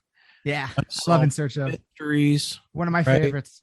And then we had the crackpots on the AM radio stations at 1:00 in the morning from Coast to Coast AM or whatever shows, and the crazy conspiracy theories and theorists out there that were talking about reptilians and who really runs the world and this, that, and the other, and they're still going strong. But those were all my generation growing up listening to this. A lot of people knew that these people were crackpots, and then blew them off because of what was sold to them about what these people were saying, that there might be a little bit of credibility to something that they're saying. Again, it's that nuance. You got to be able to pick out, you might not, you don't have to agree with everything somebody says to agree with a couple things that they might say or to make you think. I mean, one of our mutual favorite, I don't know, I guess you could say podcast guests in recent years is, of course, Graham Hancock. Yeah. And, he did at one point in time release a book suggesting that the world was going to end in 2012. Like, you know what I'm saying? Like that's okay. Like I don't fault him. I still, just because I didn't necessarily agree with that thing doesn't mean the stuff that he's doing over here is. That's right. And he still gets painted as a crackpot. But if you read his America Before, magician of the gods and things like that. He's taken a very journalistic approach because nobody else is doing it. Everybody is just signed off on ancient technology and stuff. It just signed away to just giving it to the academics. Let the archaeologists deal with it. Why do I care about what these giant skulls are doing on Easter Island? Right. Yeah. It's okay to accept that the few thousand humans that were alive after the last ice age in North America wiped out 180 species of megafauna that probably hunted them down like nothing, but we wiped out not 180 animals, right? 180 species of animals, of megafauna, anything over about 100 pounds. We killed everything with spears. All of spears. It seems a little ridiculous. Right. But we wiped them out from North America down to South America, because Native Americans and way back then had no respect for hunting and gathering and knowing their prey, and come on. But people accept it, and that's kind of that. For me, with that kind of stuff, it's very easy for me to not accept that because I learned that in school. And since I've left high school, I've found out many things specifically from history class, but also a few things here and there from science classes were bold-faced lies that teachers stood up and told us, and it was absolutely factually incorrect in every way. And so this idea that we don't have full grasp on human history, it seems obvious to me in a lot of ways. It's like, of course we don't. Y'all, when I was in second grade, you told me that Christopher Columbus, and he was a great guy, Paul Revere, and he never stepped foot in North America, and he was a monster. And like they all were. Humans are nasty. Yeah. They conquered lands. It's how humans survived. I mean, okay, so what are you going to blame all current humans now with the last name Columbus? Right. What are you going to do about that? There's nothing you can do. It happened in the past, but it's what humans did and still kind of do. We're actually taking that kind of warfare and we're going to the digital age with it. Yeah. With, the social media and stuff. But no, you're right. It's there's a lot of stories they told us that you find out later aren't true. And so that makes you go, well, what else? Like, did Ben Franklin really have a lightning strike a kite that he was holding? Like, really? Exactly. I don't, it doesn't seem legit, but maybe, I don't know. I did have like an I can't remember the name of the class. This was by the time I was at MSU, and it was a class actually talking about a lot of things that Graham Hancock talks about, like that we talked about earlier, how there was the ice sheet over Michigan, and it's the way, like that kind of science class. And I really appreciated that teacher, that professor, because he would literally go up there and be like, this is kind of what we think happened, but we're not really sure. See, that's the difference between the hard sciences and the liberal arts kind of thing. And this is where I get on my high horse and go, yay, science teachers. Yay, science. Because we have that built-in thing that science can change, right? The science behind something can change because our technology gets better or whatever the case may be. But the liberal arts, man, they just parrot what they've been told to say. Mm-hmm. And that's what's getting a lot of parents pissed off in schools lately is, are the teachers just saying the same stuff out of books that they've been told to say? Right. And in the sciences, we're fortunate in that, here, do this experiment and tell us what happened. and let's see if it agrees with this person. And you know, we're fortunate in that regard that, you know, we've got the fine print that says, hey, this is what we think about plate tectonics, right? Or this is how we think the last ice age ended. But there are these theories out there, like, you know, a broken up comet smashed into the ice sheet and melted it extremely quickly, wiping out every large mammal, you know, above 100 pounds, and maybe some pretty advanced human civilizations that were living on the coast of every continent that were flooded and now 400 feet underwater. And by the way, we are a species with massive amnesia. Amnesia, yes. Yeah, as my favorite line from Grant Hancock, you know, is you know, there's such a plethora of things that you can go down with this stuff. It's fun. I think it's fun though, because to me, like, not knowing, I prefer living in an undiscovered world. Like I'd much rather live in a world that is still filled with maybe monsters and mysteries, as opposed to, no, we've got it all figured out. See, that's the one thing. And I think I said this in one of my recent interviews, me and Michelle, we did, I want to say when we had Cristina Gomez on, I said, or it was either, great. or maybe, oh yeah, she's awesome. Or it might've been Richard Serrett. Anybody that comes to me and tells me that they have the definitive answer on pretty much anything sets off my red flags. Yeah. The only people that do that are cult leaders. Yeah. Because then you are so close-minded that you're not open to changes that might happen. Right. It might be outside of your control. And, and that's kind of where I was going earlier, was like, people that say these things talk as like the authority piece, that they've got all the answers, just listen to them. Well, no, I'm not going to listen to you. I will hear what you say. I will think about it, but I'm open. Right. Just because you're telling me it's the answer doesn't, that's my problem. That's where I really run into religion. Because to me, to believe in a religion means you at least you've stopped looking. At that point, you've got your answers for you. So now and that's the way things are for you. So you've stopped looking. That's why I'm like, I can't stop. I don't feel like we have the answers yet. Like, we have to keep going. So, well, I think that one thing that the technological or the digital revolution that's been happening lately is that it breaks that mold of, just believe everything I say. It's all good. You'll be fine. Stay in your little bubble. Just listen, you know, and do what I say. Now, all of a sudden you have all these different options that are coming open to you.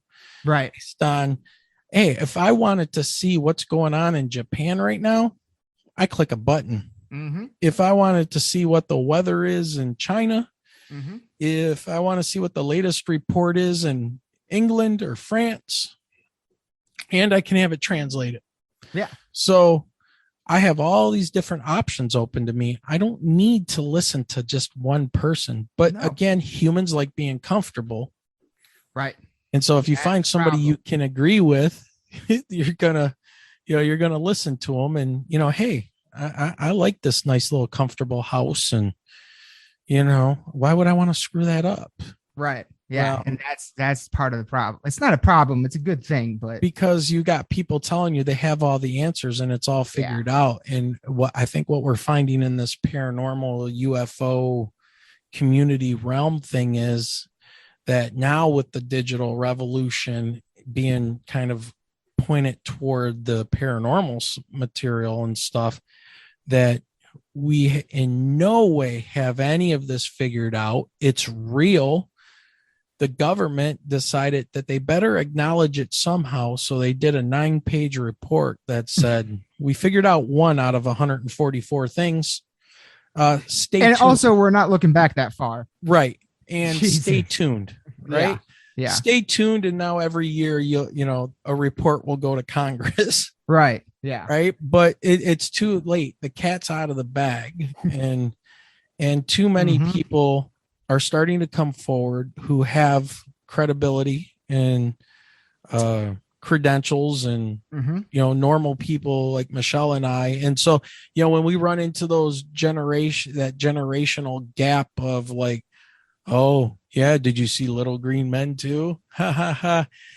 Those people are afraid to have their worldview busted. Those are the ones that are comfortable in the matrix, right? Exactly. Right? They like that comfort. They want to be in that nice little warm, battery pack, and just do what you're told, and everything will be fine. Well, when something comes along and causes a bunch of chaos in your life, like, I don't know, driving at 2:30 in the morning and you see a triangle floating in the sky with 3 lights in it that's the size of a damn Walmart hovering above the road, and then turns, it rotates, it's not moving, it rotates as you get on the expressway, then starts matching your speed as you go south on the expressway, and then disappears. Yeah. Okay. Yeah. Worldview blown. Shattering window. Right. Yeah. So, and here we are living the fast life back then of playing bingo. And we weren't even that old, man. No. It's like, but it was, something fun that we did on Friday nights, just go and hang out and play stupid bingo to 2:00 in the morning, maybe win a little bit of money. And, lo and behold, we won something else. Yeah. Oh, you brought home the big ticket item that night. Yeah. My God. Not something I was expecting. No. So, and that's what I mean. So, what do you think it would be like? And how do you feel like, coming from somebody who's never seen anything like that for themselves, what do you think it would be like if you ever saw it again? Well, definitely the phone would be ready. Okay. So you'd be more ready to take a picture or something like that. Yeah. And I'm going to say, just, for the record, why we didn't get any photos or anything. That was the furthest thing from our minds. Number one, I was driving. So you can't touch the phone while you're driving. I never do. And I was driving at a very high rate of speed once I saw what we saw. And when you first, approximately how long was your experience? Maybe a couple minutes, maybe. Okay, exactly. Right. You're gonna until we lost sight of it. And you're going to spend most of that time trying to figure out what it is, trying to figure out what the hell am I even looking at right now? The last thing on my mind was, Michelle, get a picture of that, film that. And it wouldn't have turned out anyways. I'm sure. You should, with as dark as it was, with the weird lighting and things, and cameras on cell phones, they're great for selfies and pictures and good lighting and everything else. But those lenses are garbage for filming anything lit up in the sky or they're not designed for that. But new ones are quite nice. Yeah. I don't have one, but my Aaron and Preston, my cousin Preston, had shown me theirs, and I'm like, holy shit, that's really nice. Yeah. And of course, if I saw something like that again, now it'd be a different story. Yeah.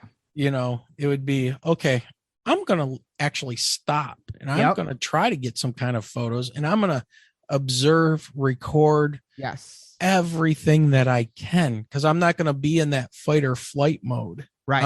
I'm now into that inquisitive mode of, right. All right, what are you? What can I really see? How close can I get to this thing, instead of let's get the hell out of here. Right. Now, Guy and a couple other people that we talked to, said that they actually had a communication when they saw their triangle south of Flint, where they were like, you don't belong here. Right. Now, was that something that was going on in my head? Was I receiving that as well? And that's why I wanted to get out? And by communication, really, it was a feeling that they had. Right. I don't remember them saying, I heard the words in my head. It was just this feeling that they were overcome with. You got instantly hit with fight or flight. So it kind of seems like the same thing to me. Yeah. And of course, during that 2 minutes, Michelle has her now famous line. When did the our military gets something like that, you guys should definitely put that on a t-shirt. Yeah. Have a triangle floating there and have it, when did the military have that? That'd be a great t-shirt of the night. Right. So you're literally, it's an example of you're seeing something that shouldn't be there. It makes no sense logically. And you're just trying to figure out what it is. And you have less than 2 minutes while you're driving at a high rate of speed to do it. Of course you're not going to grab your phone. No. I probably wouldn't have even been able to find my phone wherever it was in the vehicle at the time to use it. And mine was in my purse. Right. And my purse is on the floor of the Jeep. So we're driving the Jeep that night. Right. Yeah. Oh yeah. And she was doing the observing, she was on the passenger side. Right. Yeah. That's absolutely your encounter is absolutely fascinating. Your guys' whole story, honestly, starting the Facebook page and really not even being into any of this. And then that's all just the things. It. Exactly. And all the things that you've discovered, like you said at the top of this one, you're like, I didn't even know half this stuff was out there. Had you heard of Graham Hancock before this? Had you heard of the missing 411? All that stuff I've heard. As for Graham Hancock, I heard mentions of this book that he wrote, which was the Magicians of the Gods. Yeah, of the Gods, right? Or Fingerprints. Which one was the first one? I think Fingerprints was the first. Okay. Yeah, so I heard mention of that book, and I knew of this Ancient Aliens show on the History Channel, which that's a big show. From a pop culture standpoint, I knew of some things. I mean, you just kind of pick up things by osmosis, I guess, and it just kind of seeps into your brain, and it's in the zeitgeist. Yeah, exactly. Yeah. Right. You see a commercial for something, it puts a little bug in your brain, and it fires off 3 months later. Oh yeah, I know. But it was nothing like that I was following every word of Stanton Friedman. I didn't even know who that was until recently.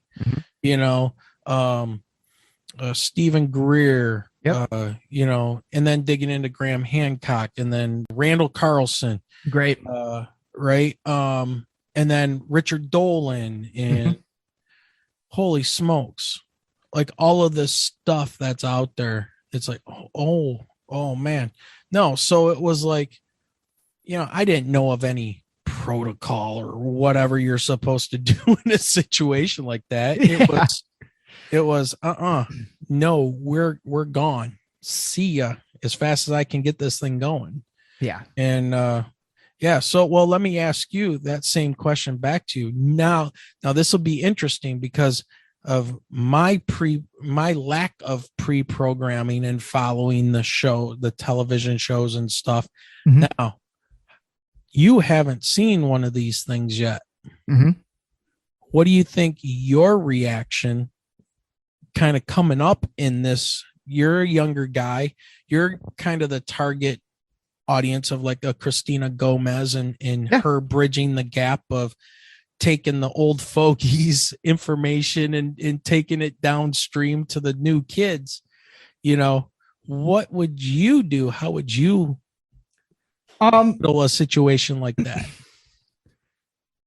A lot of it would definitely depend on the location of the occurrence. Now, because I am someone who has actively gone into the woods looking for dogmen. I have on more than one occasion paid money to get locked in supposed haunted locations overnight. I've done the Stimson Hospital in Eaton Rapids, the USS Edson. We got locked on a boat out there in Bay City, an old Vietnam destroyer. We did the Randolph Asylum in Indiana.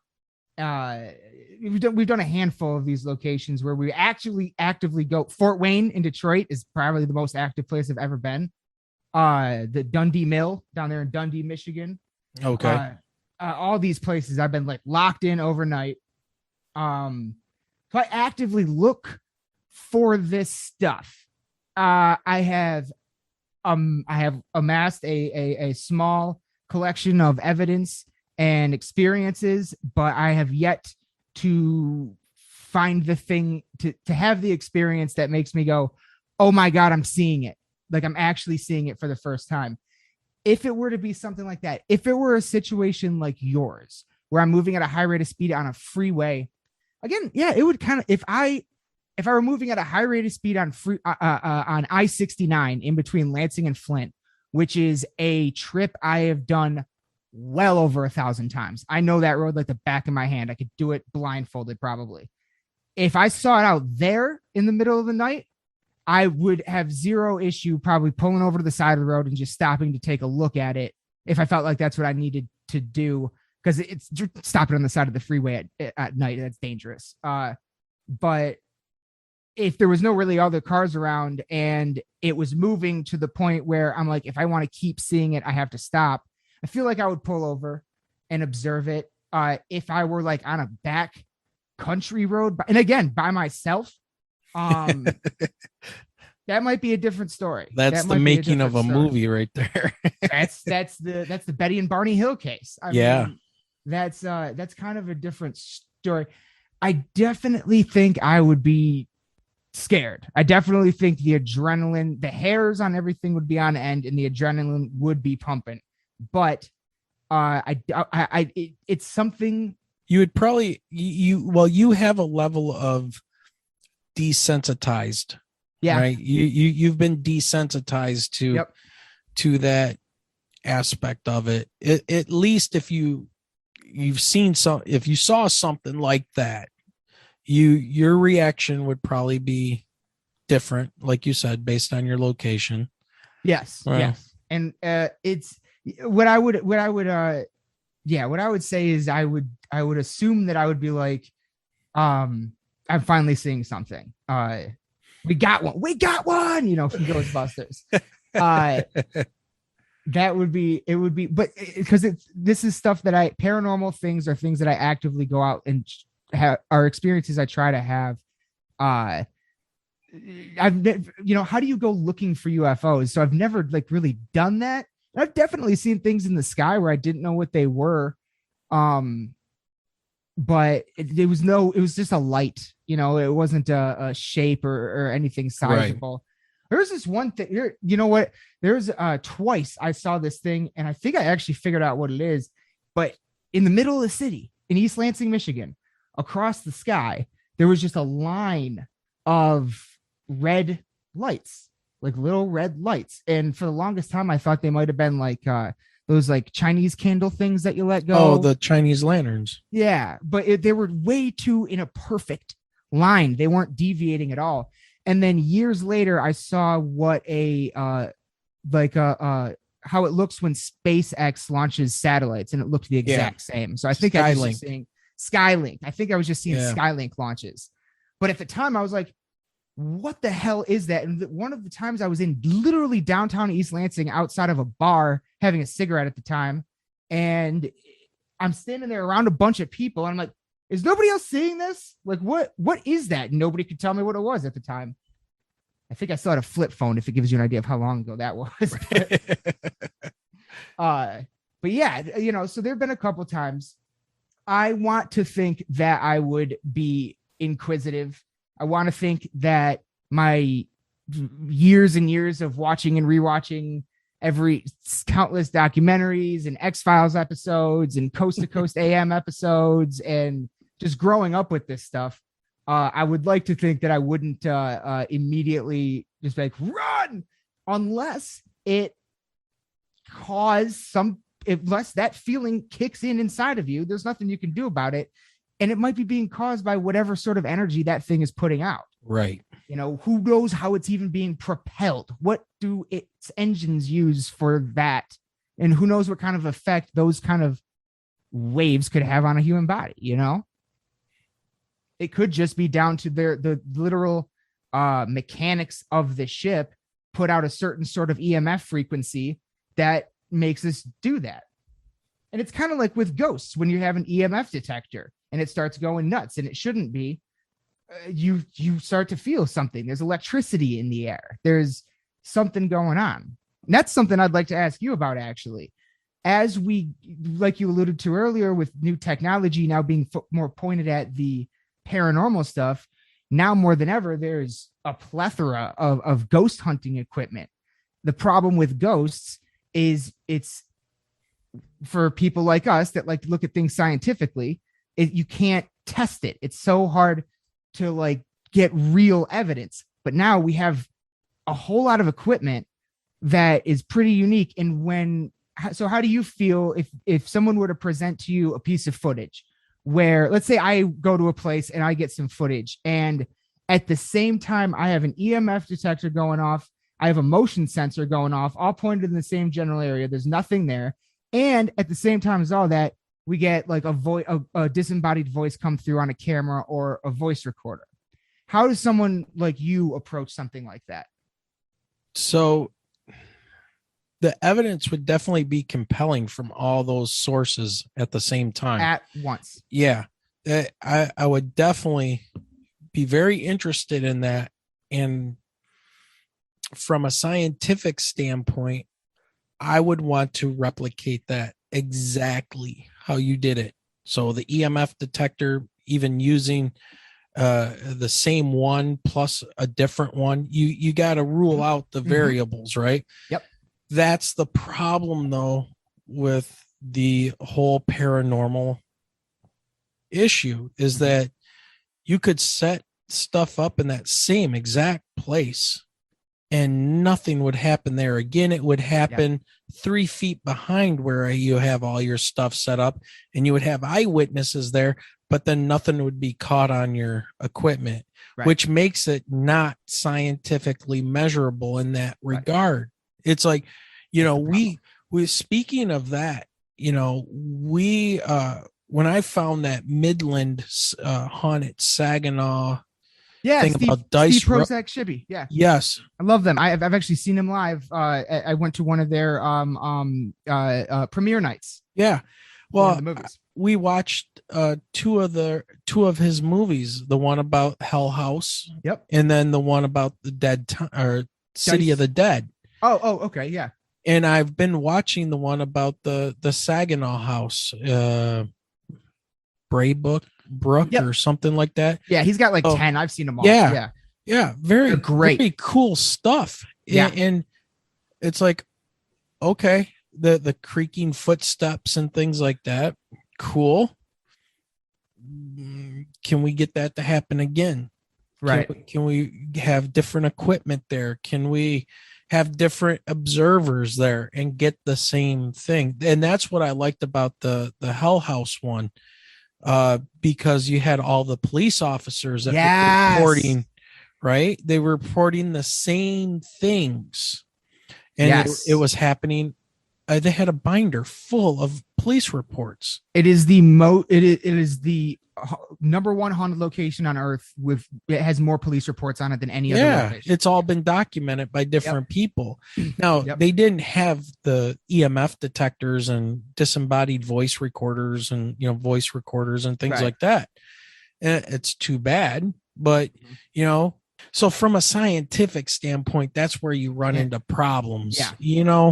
And my feeling on it is, it's possible. You have some great evidence, and we need to corroborate. We need a corroboration of evidence. We need multiple people at times. That the whole prediction thing is really, the problem.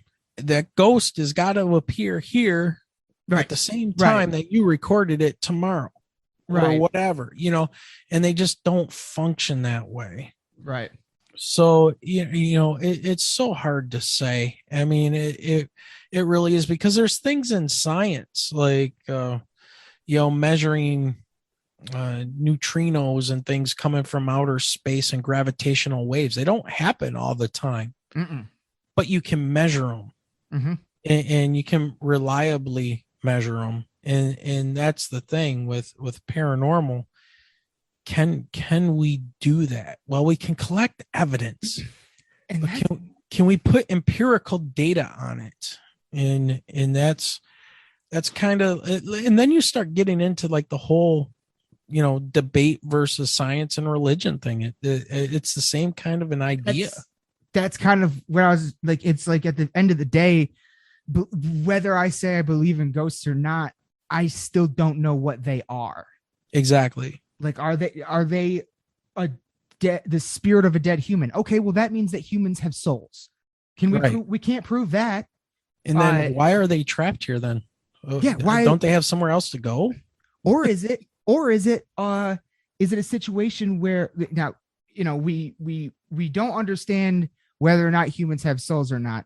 And I would also argue something we do not have a very good grasp on is what time is and how it actually works. And are these just like slippages in time? Like, are we just like once in a while, does something from the past show up, or are we seeing stuff from the future? What if a ghost is like someone that's going to be there in 10 years or something? I don't know. Well, now you're starting to get into, you're starting to get into the realm of what is consciousness. If you start talking about a soul, why isn't everybody exactly the same? I mean, are we just the combination of different, genetic material and hormones that make our personalities, or what is this consciousness thing? And that's been, the ayahuasca trips and people, doing altered states of consciousness to try to find answers as to what that consciousness that they're altering even is. So that stuff fascinates me. There should not be as far as I understand, there should not be a substance that makes everyone hallucinate the exact same thing. Oh yeah, that's so interesting that sense. Harvard has been doing studies in that. I think it's Harvard and Yale are doing experiments in that to see what's going on. I'm really happy that they've started doing things with psilocybin mushrooms. I don't know if you ever saw, there's a great documentary on Netflix. It's not very long at all. It's called Fantastic Fungi. You would love it, especially as a science teacher, because an earth science teacher too, because he breaks down the mycelium network. And it's, as we always grew up like like trees can talk to each other and stuff like that. This movie actually does the legwork and shows you scientifically how every plant on earth is physically connected and does communicate. Every living organism on earth. And it's a beautiful and fascinating documentary. I highly recommend that one. It's done by a guy named Paul Stamets, who's been on Joe Rogan a number of times, but he's also his research up until recently, back when he started doing it, his research was the first research on psilocybin mushrooms and things like that was actually sanctioned by the United States government and the DEA. So he was like one of the first guys that's allowed to do this stuff and discover this stuff. And the way he frames it in the film is absolute. Like you go, the first time I saw it, my jaw was on the floor. I was like, oh my God, the earth is a living thing, and it has a brain. It has a brain. The mycelium network looks like neurons in our brains. It's really fascinating. Well, okay, so you got consciousness, right? And that's related to the soul and that being self-aware, kind of a thing that you are alive in some way as an individual. Like you can take a cat or a dog and stick them in front of a mirror and they'll act like they're seeing a new animal. Right. So they're not really self-conscious yet. They're conscious enough, at a different level.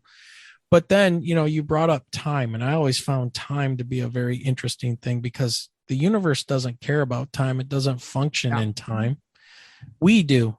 And the only thing that we use time for is so that we know our place in the universe. It's just a measurement. It's just a measurement of where you're at in this huge vastness of the universe. I mean, cosmos. Yeah. I mean, it's so, I don't think there's like slips in time and things like that, but I think there are things that are happening in the universe that make us perceive that there's that kind of stuff that could happen.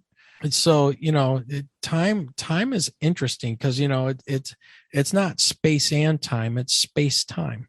Yes. Right. So, yes. you talk about quantum physics and things, and you start going down those rabbit holes, and you end up with a big rabbit hole right in the middle of your brain trying to wrap your head around all of it. But, time doesn't matter. Like we say, the universe is 15 billion years old, 15 and some change billion years old, based on experiments and observations and many people doing these things. Okay, fine. Explain to me what 15 billion years is. Yeah. Can you? I mean, we live in a little microcosm of time, 70 to 100 years, something like that. Oh yeah, even thinking back 1,000 years ago, how do we relate to that? It's a number. You can't wrap your mind around it. That's why, we can't even think about like how did our grandparents live with no electricity and no phones and no running water, and they had to go to a well and they had an outhouse. They didn't, what did they do all day? Right. How did we survive? It's like, my God, we can't even deal with the measurement we've created. Right. Right. We've created time so that we could know our place in the universe, but we can't deal with it in our own heads. So that vastness. So, those are concepts, the soul, consciousness, and all that. And then I think that's where you get into your mushrooms and your psilocybin and ayahuasca and the altering your consciousness so you can slip, I guess you could slip out of that realm of time. The thing that you're locked in. Yeah. The door. Yeah. So, and there's some people that say that, we have, and I kind of believe this, we have a lot of untapped potential. And we're kept in these square boxes we call houses, and kept comfortable, and we deal with the glow of the screens, and we get people telling us every day what to think and what's a good behavior and what we should eat and what we should do with our time and what video games to play and what shows to watch and what podcasts to listen to and all of this stuff. But what else could we possibly unlock with our brains, with our creativity that is kind of being stifled and controlled by all this other distractions? Yes. So what untapped potential do we have? And I think a lot of ancient people knew this already. Yes. Right. So I think that they were aware of this in this other realm, and it's hard to say, man, but I'm getting on board with this whole thing that you can go to a different place because all these people are having these same experiences without knowing anything about, a previous trip that somebody took on ayahuasca, and they're drawing and describing the same entities or whatever they are. The geometric patterns that they see. Which is interesting, because if you start digging into sacred geometry and numbers and things like that of how the universe functions, you see those same patterns emerge. It's always the same patterns, and usually it's the number 9 that keeps appearing. So, which is funny because you were talking to me via email about some certain synchronicities and stuff that was going on, dude. We have some very bizarre synchronicities, especially when it comes to numbers. Very strange stuff. But I love that. I love it. Whenever I see a synchronicity like that, for whatever reason, the thought that goes through my head is, oh, I'm on the right track. Like this was supposed to happen, kind of a thing. I don't know why I think that way, but it just always pops in there whenever I see stuff like that. But yeah, yeah, we got this whole thing of like with consciousness of like these people coming back, remembering past lives. Like, what the hell is that? Like, to the point where a child will lead police to a body and say, I was killed. This is my body. This is the guy that murdered me. The police go to the guy's house and he confesses. How do you, I just don't know how to like reconcile any of that. You know what I mean? It's so mysteries. We still have so many mysteries to uncover. And I think that's why I love this stuff. That's why all my flags go up when people tell me they have all these answers. Yes. How can you be so arrogant and self-centered to tell me you know everything and what the best decisions are for people and me and whatever and how I should think or what I should worship or whatever? How dare you come to me and say that when you can't explain to me why does a plant follow the sun as the sun travels? Right? Well, is that conscious or not? It's right. a living thing. Well, watch Fantastic Fungi. You might think it's a form of consciousness. Right. Well, they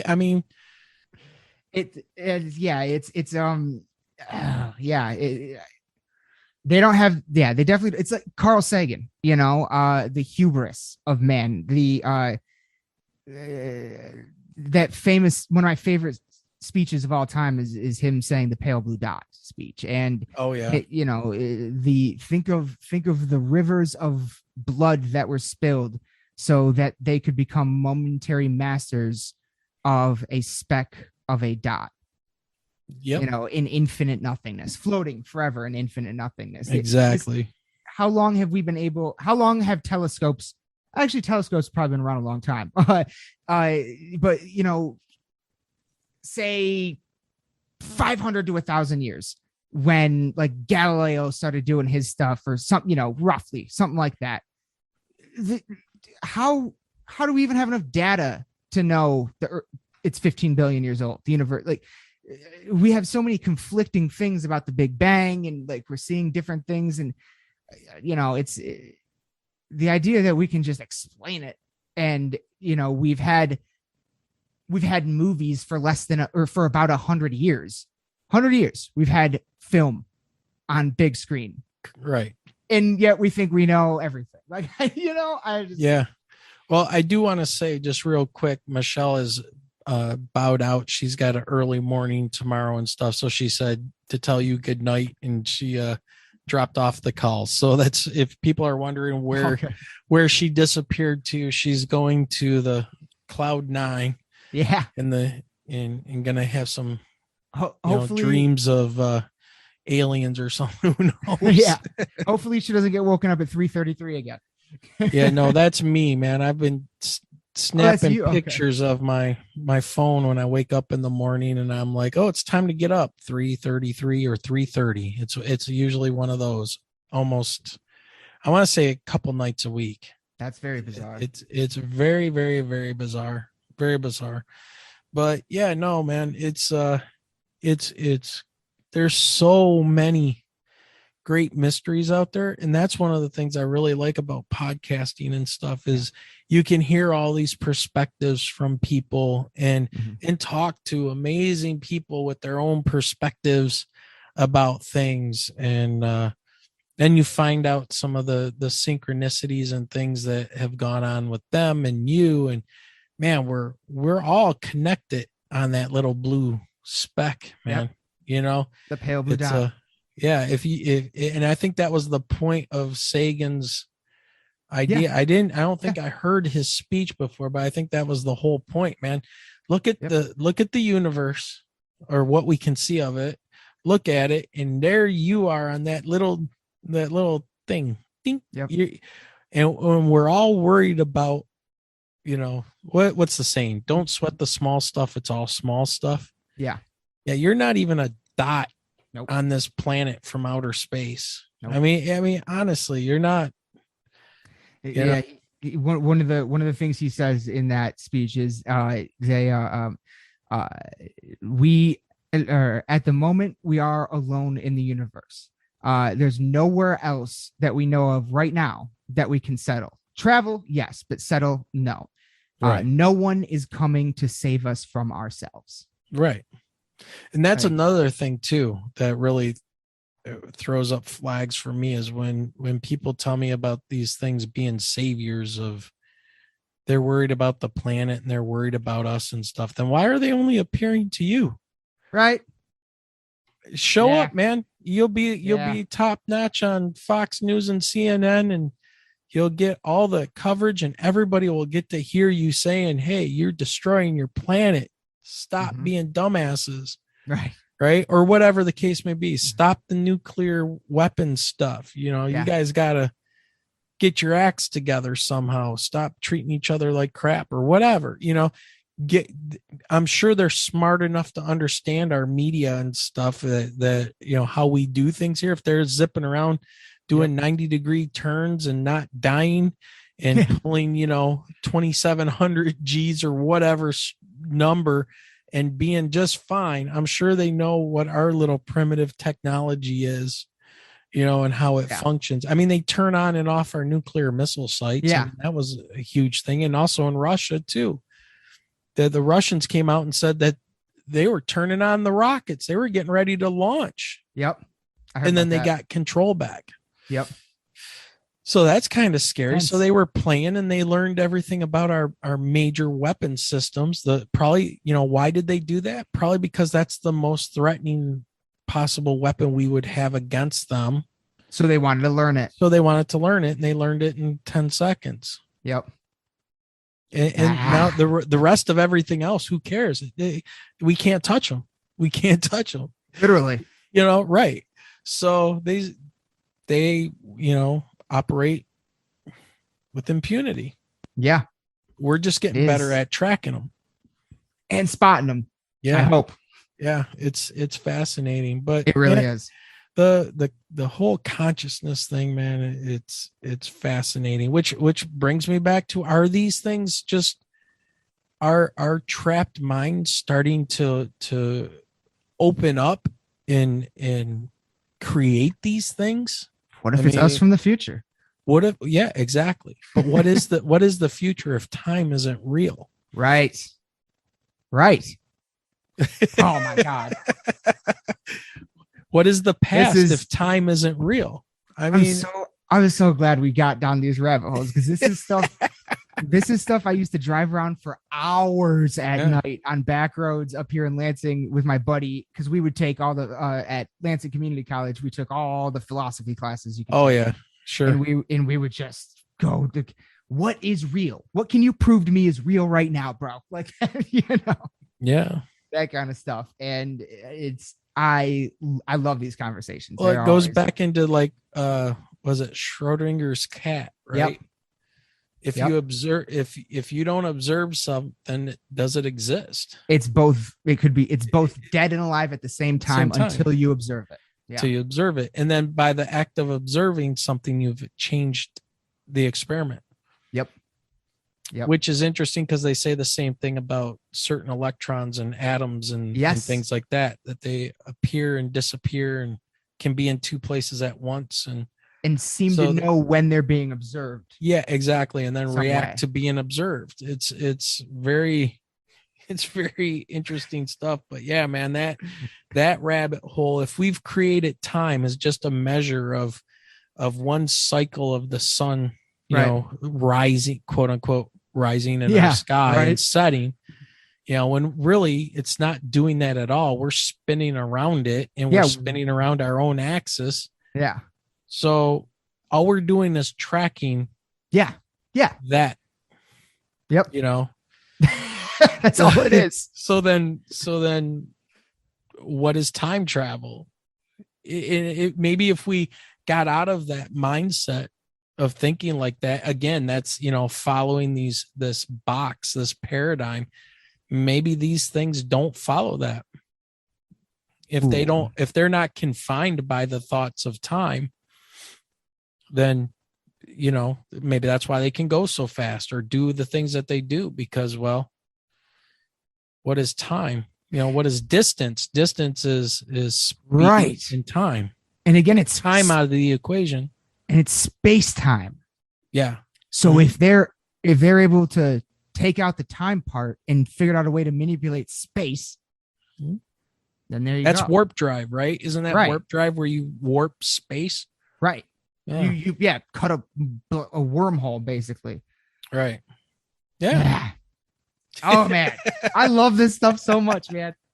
I love this, but man, we have been going for a while. I feel like I've kept you for way too long. I know we're on each other's podcast right now, but I do feel like I've kept you for way too long. So we should. Well, that's why this is a bonus episode. This is just grab bag. The insane ramblings of two podcasters.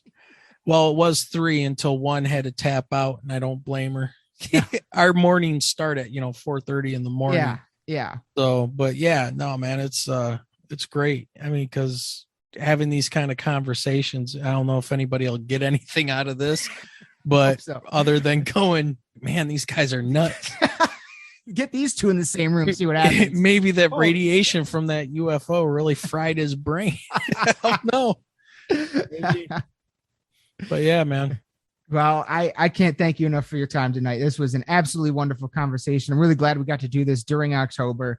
And next time I have anything at all or any new topics or anything to talk to you about, I'll reach out and we'll do it again. Especially if I do any more haunted locations before the end of the year and I actually experience anything, I'd be happy to send something like that. Yeah, that'd be cool. So and hopefully I can get Aaron back on. And I know my roommate really wants to talk to you guys. He's a big fan. He does all the ghost stuff with me, and he's got a lot of personal experiences of his own he could share. Oh, that would be awesome. Yeah, for sure. All right, man. Let's end this here. All right, everybody. It's Burton from Lost in the Dark podcast. And it's Wayne from the Michigan UFO Sightings and Paranormal Encounters podcast. So make sure you check them out, and we're going to say good night.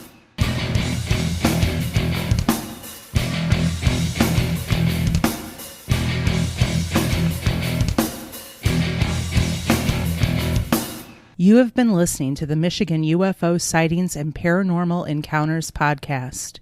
You can reach us at mi.ufo.podcast@gmail.com. You can also find us on Twitter at mi_UFO and join our Facebook group by searching for Michigan UFO Sightings and Paranormal Encounters. So until next time.